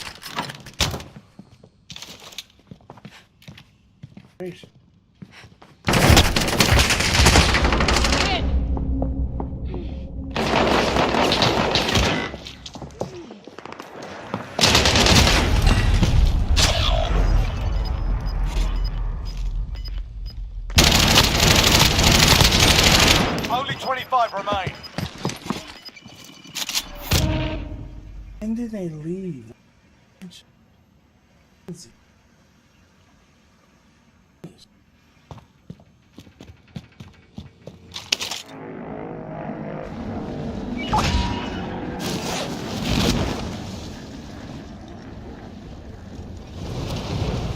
An enemy team is hunting you. Stay alert.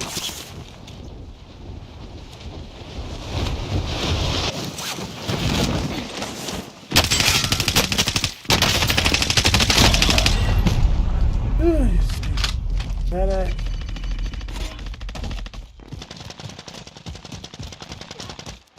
kill him. Aid station marked.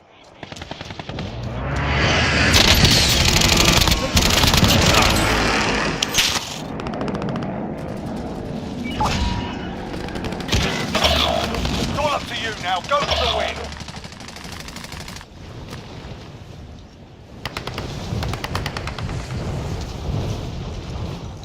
Oh my, are you serious? They're just sitting there camping the damn little? Come on, man, stop being so. Ooh.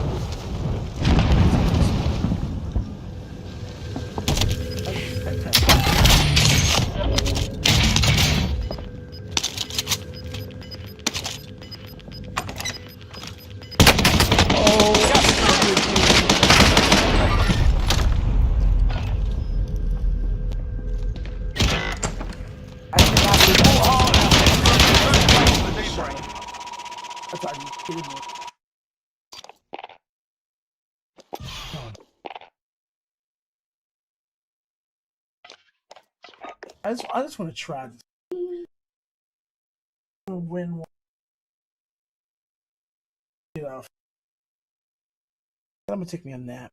We're gonna come back tonight. I'm not the only one with shotgun. Look at all these.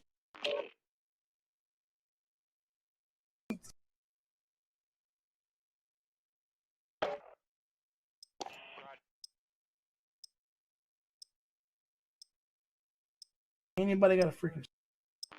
Anybody got a? Anybody? Right. That is. How do you play a multiplayer game? We're holding for deployment. Now's a good time to warm up.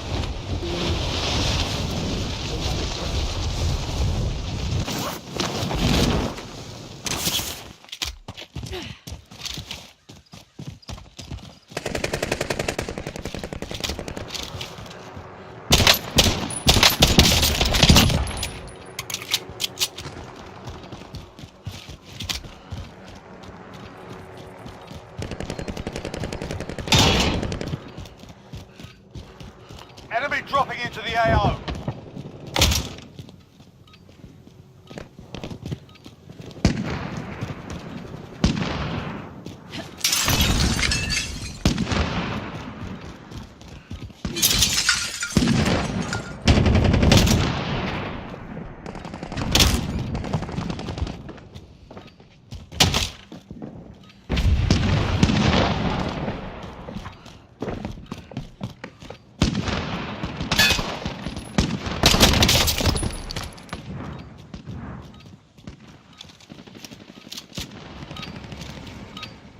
You're done warming up. Stand by for deployment to the war zone. I'm done warming up. Sure about that?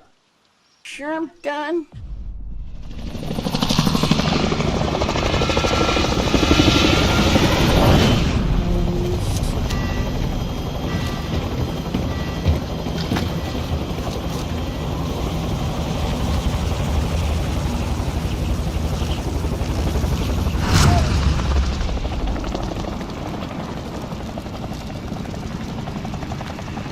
Battle Royale.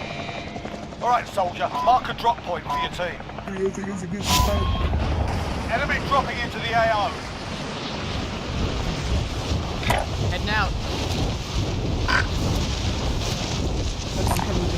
Government of contact location.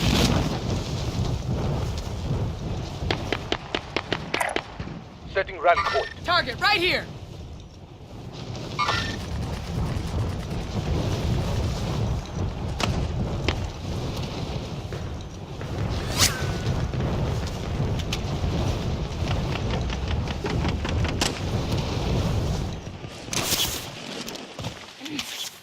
Eliminate all.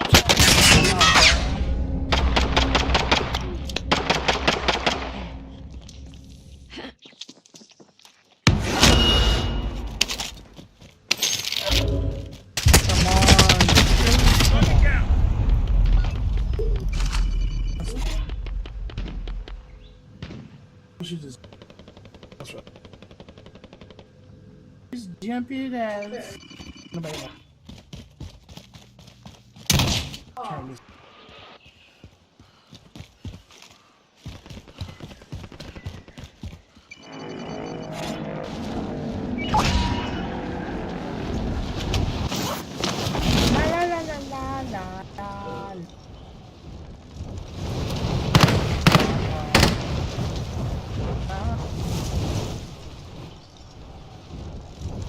Really?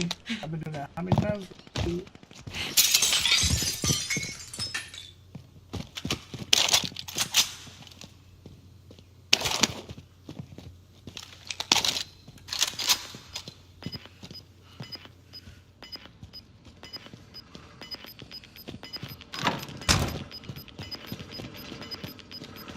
You've got gas moving in.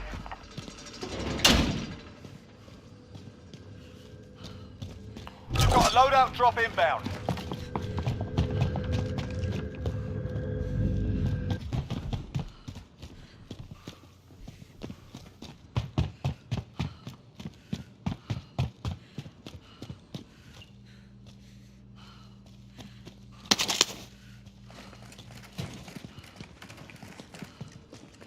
Okay, we're inside. Scan for movement. Enemy UAV overhead.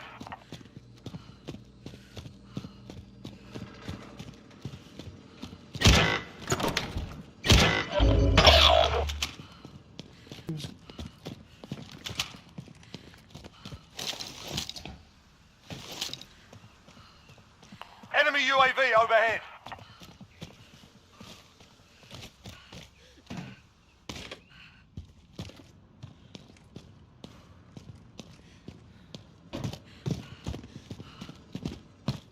I have eyes on care package.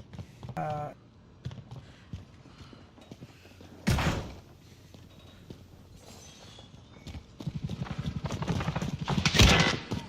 it is, though. Whatever. Enemy UAV overhead.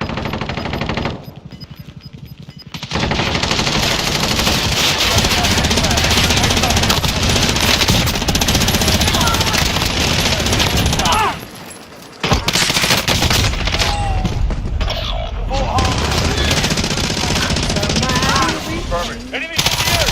25 remaining. Nicely done.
Oh my.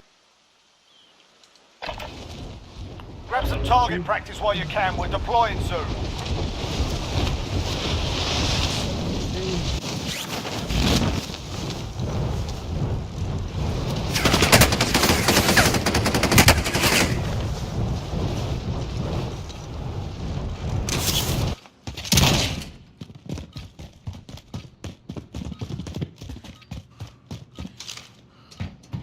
That's the dang one.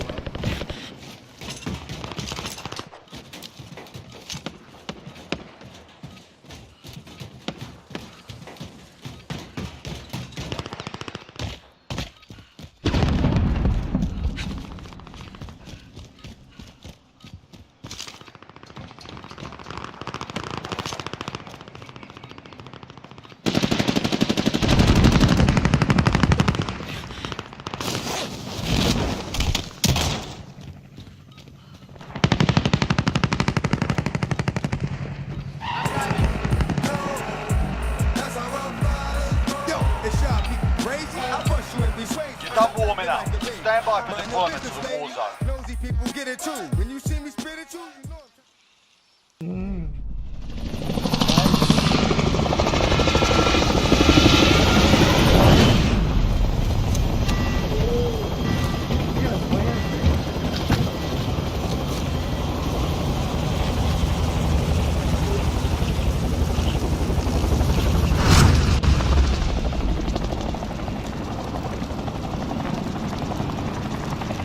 Battle Royale.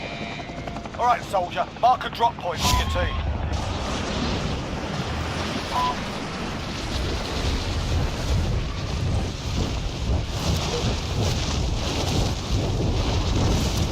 Like company inside.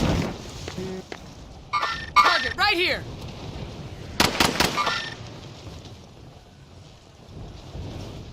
Mark the target. All right, let's go.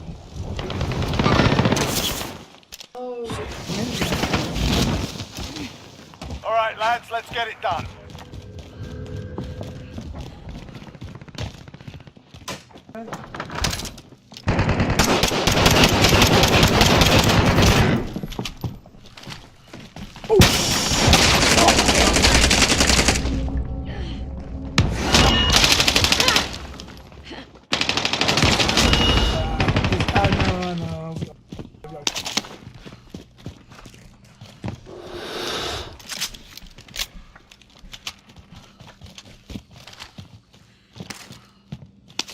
Pick one of those.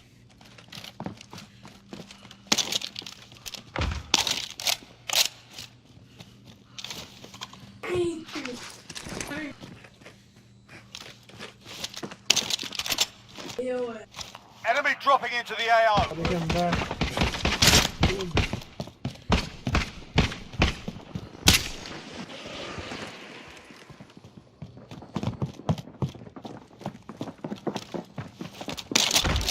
Up on us.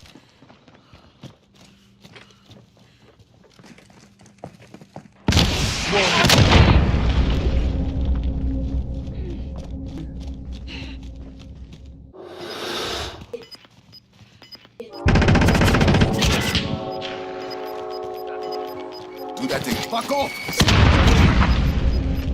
Losing ground.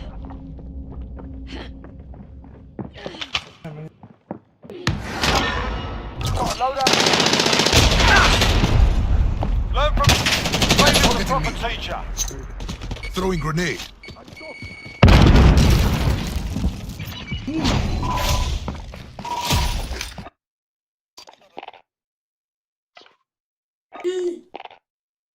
That was 4 times.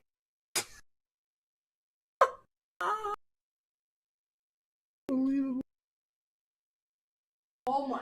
Everybody just started. Let's go do the sweatiness. Turn of sweatiness. Sweaty ball. We'll be back.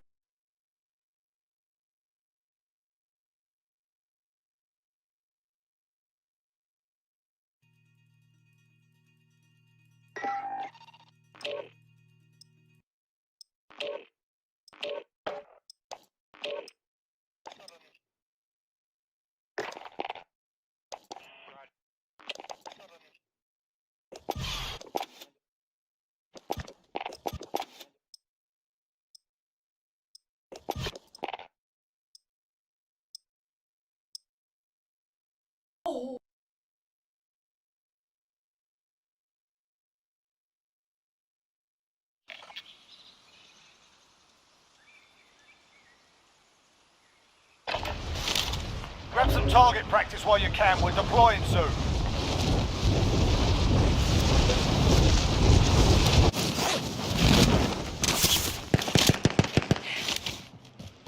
Hostile dropping into the area. Watch the skies.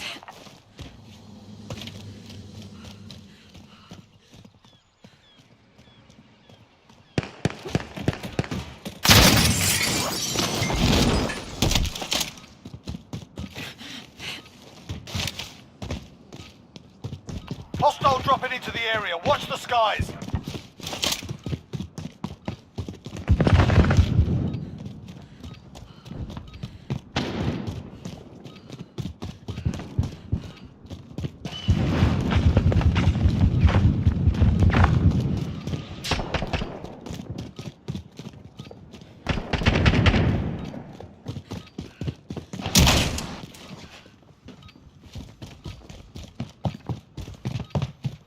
Enemy soldier incoming.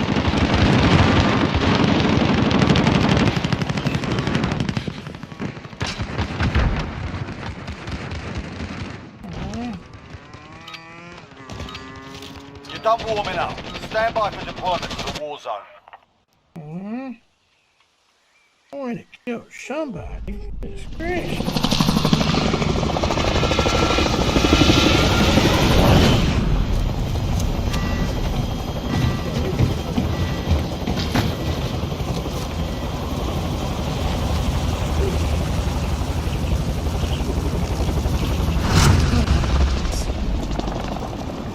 And 4 times the charm. Battle Royale. Set a drop point for your team, soldier.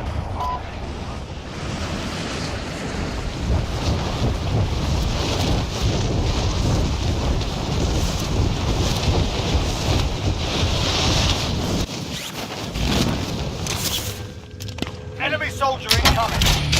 Clear to engage all targets. Jumping on you.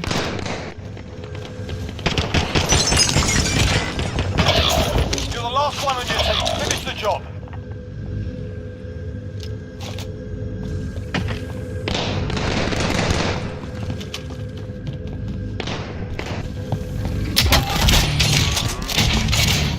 We got recon online. UAV entering the AO. What's the precision? Oh my. Precision.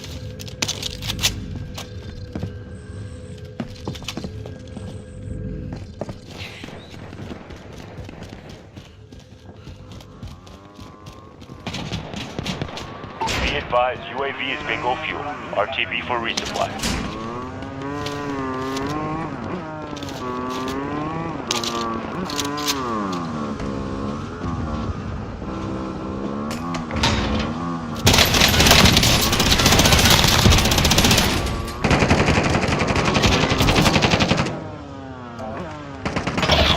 Your team is KIA. It's up to you now.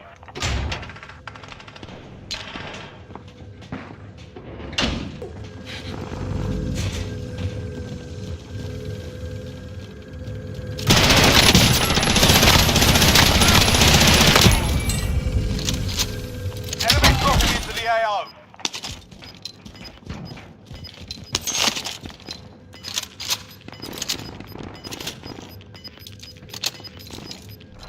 Losing ground. Better get out of here as fast as possible. Loadout drop headed your way.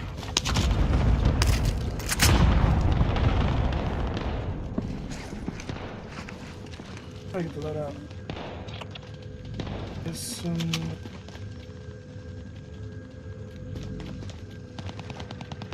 we go through this guy here. Relocating. We're in the safe zone.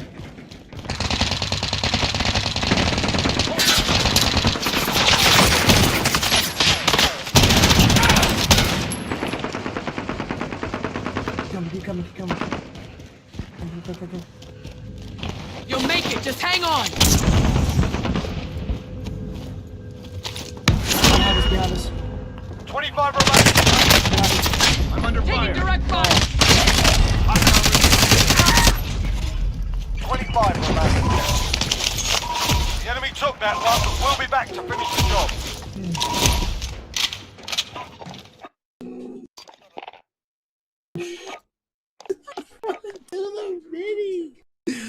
So bad. Oh man. Can't even get loadout.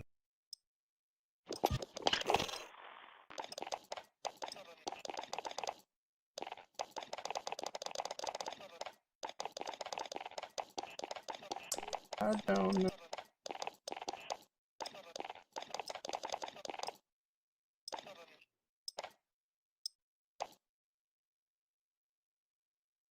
Yeah, booty baby. Yeah, booty baby. Booty baby.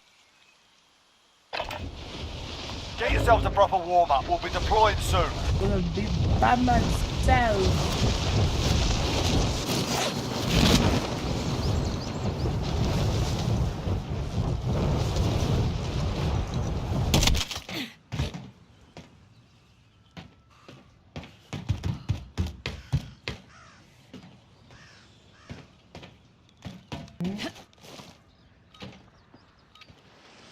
Enemy soldier incoming.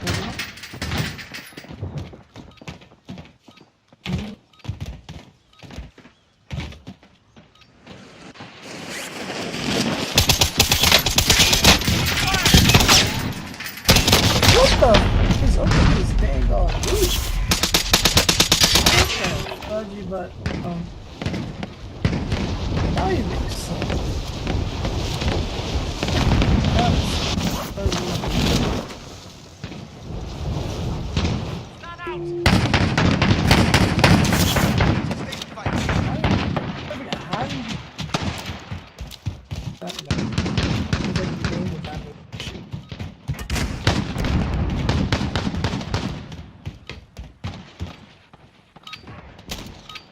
Enemy dropping into the AO. Enough practice. Time for the real thing.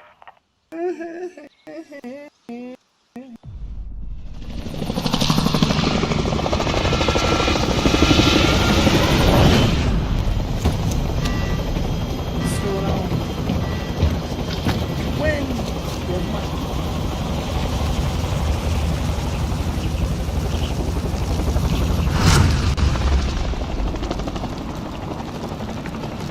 Heading out. Battle Royale. Set a drop point for your team, soldier. That's awesome.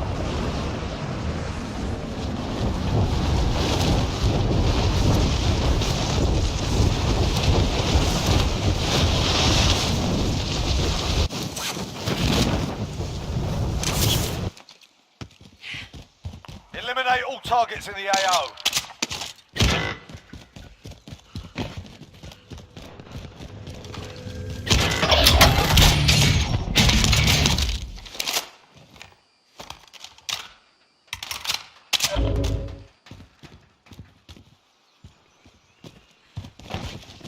That kind of hell, man.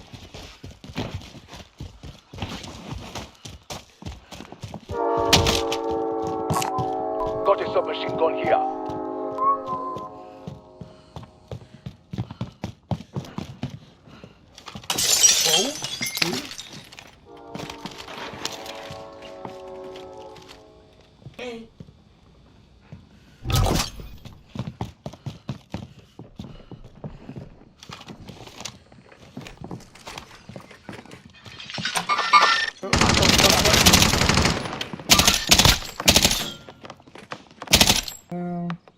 Top hill things on the Enemy's been through here. Top hill. Relocating. Ground side. Mark the target.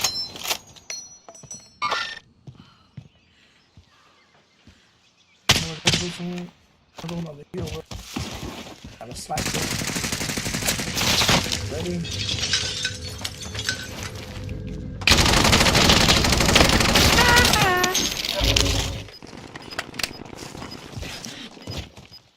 He's on the hills.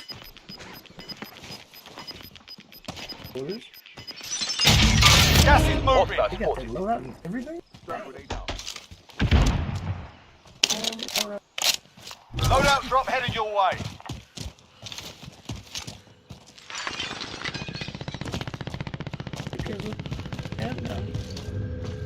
Hostile dropping into the area. Watch the skies. Right now. Eyes on target. Yeah, I took it. I'm shot. We're in the safe zone. You gotta go. Oh shit! Stop. No. Oh, come on, man. Come on. Really? Upstairs, second floor.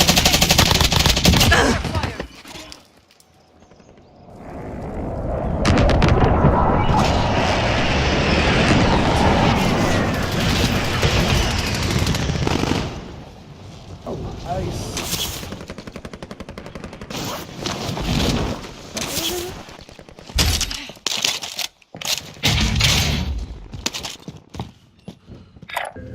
Waypoint marked.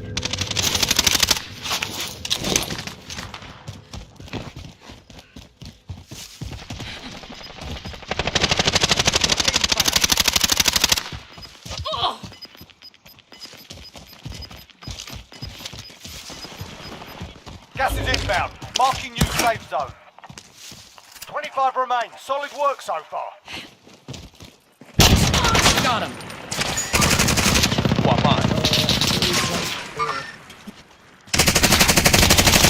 Stop shooting at me.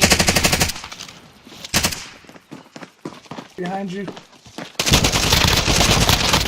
Waking me up. Taking stop. Hostile spotted.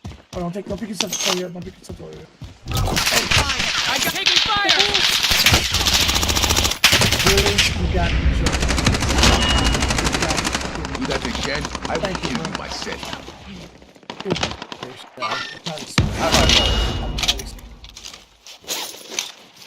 Enemy dropping into the AO.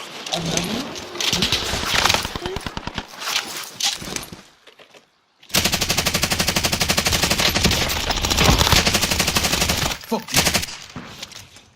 Hey, what's your ammo for that? Have I got? I don't. Ooh, I got something for that ass. There's nothing. There's no ammo in this motherfucker. Frag out. Why did you see my music? Have I got? Not the only one, dude. Eyes on target.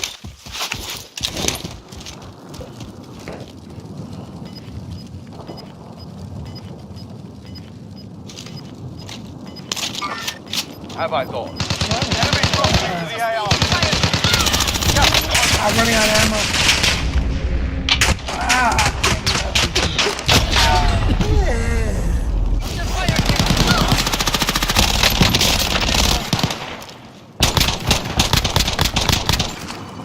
Just keep killing back.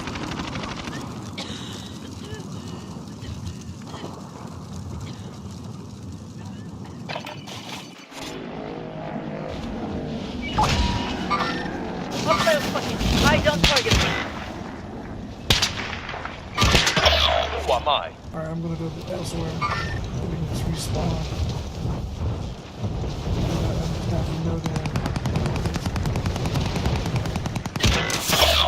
Your team is KIA. It's up to you now. You gotta be dropping kidding me. into the Really? Oh my goodness. Less than 25 will still stand. Contact. Fought hard out there. Return to base for free.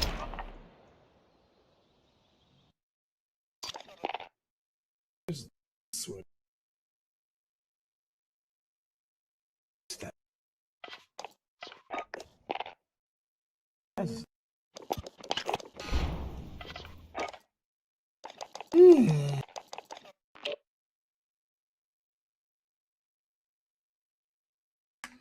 Scratching my body.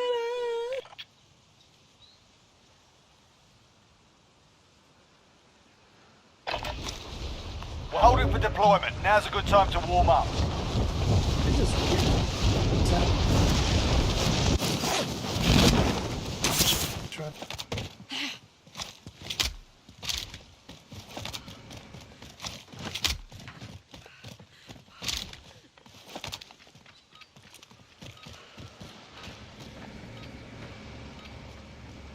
Enemy dropping into the AO.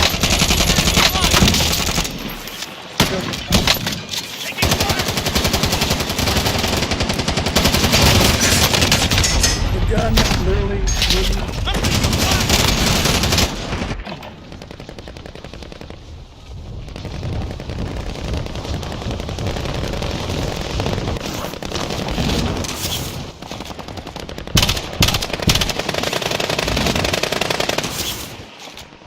Enemy dropping into the AO.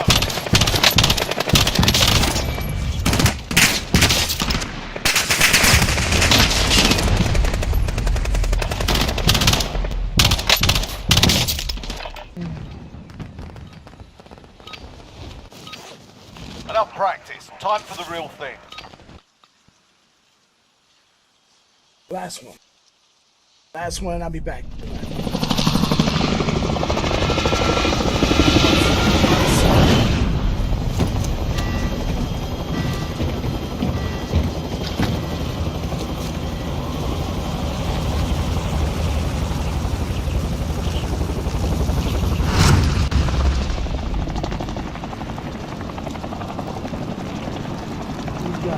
Battle Royale.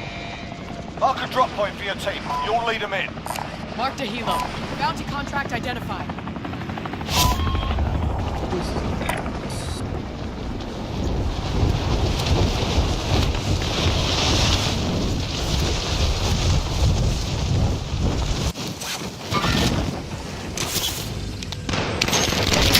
Targets are up. Get to work.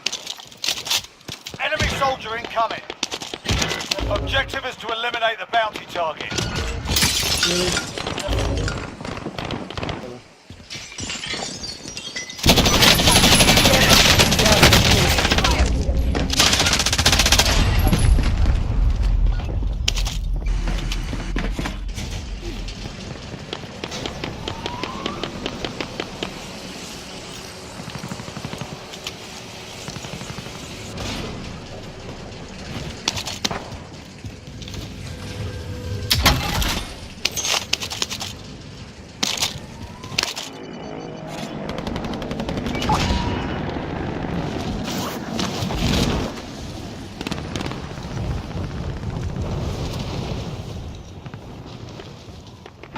Not a good idea, but there we go.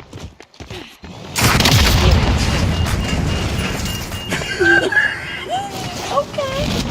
You got this. Okay. Okay. Well, okay. All right. You're good. You go ahead. All right. Okay. Thanks, man. No. no.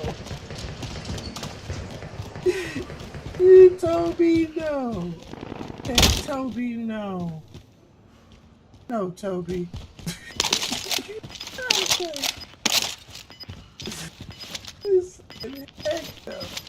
Is that? Oh. We've got gas moving in. I don't think you know who you are. Friendly loadout drop on the way. This, buddy. This is what he said. Gonna do crazy. Rudy. Maybe you know where close to this. I don't even want to go down here. Gotta go.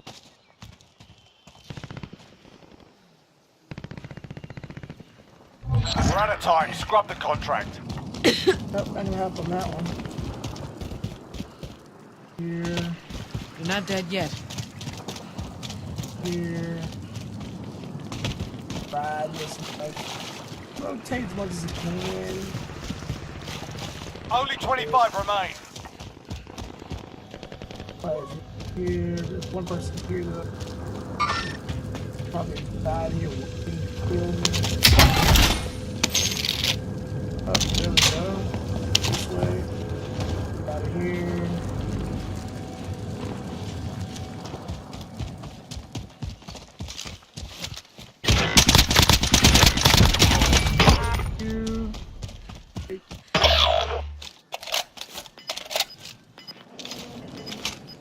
I can drive. Alright, guess I'm going.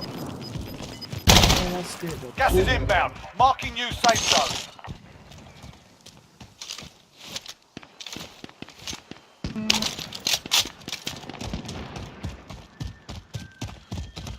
Oh, hey, teammate, you could have picked me up. It would have been really nice. It's okay. Alright. Would have been nice. Really. Teammate. Mark the target. La la la la. It's all up to you now. Go for the win. Gotta stay right here. Come back.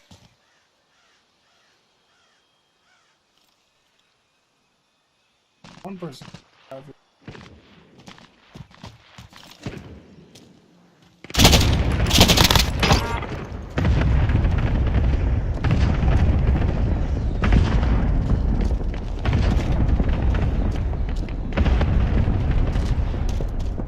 Man, I'm gonna go for my loadout. Oh, wish I could go for my. Be nice if I can go for my loadout. Wonderful loadout. Dude is still alive.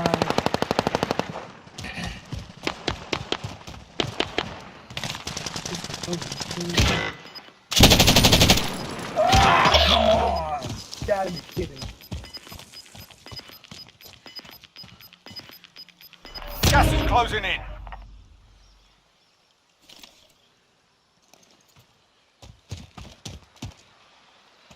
Gotta move up there. No matter what. Dude, here.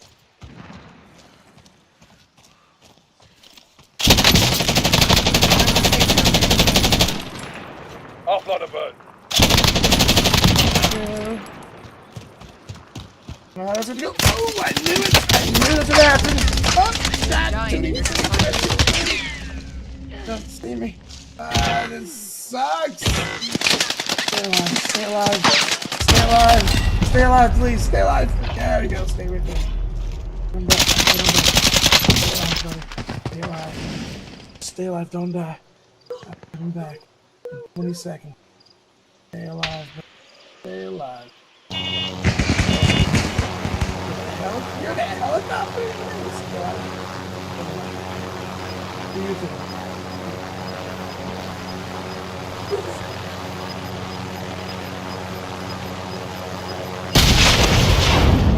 You're one of 25 remaining. The enemy took that one, but we'll be back to finish the job. We couldn't stay alive for 6 seconds, dude. 6 seconds. I'm done. I need my own team. It sucks. So it sucks with capital S. Woo! Y'all, I'm gonna get off. Back. Got a chance to check out some Xbox. I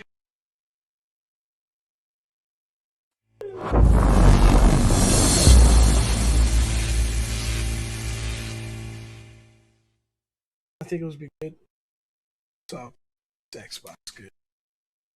Seal of approval. I'm good with it. I'm happy with it. Do what we do. I'll see y'all later on the night. Thank you so very much. Really do appreciate everybody. And then some for coming and checking out. Let's go. I'm getting up out of here.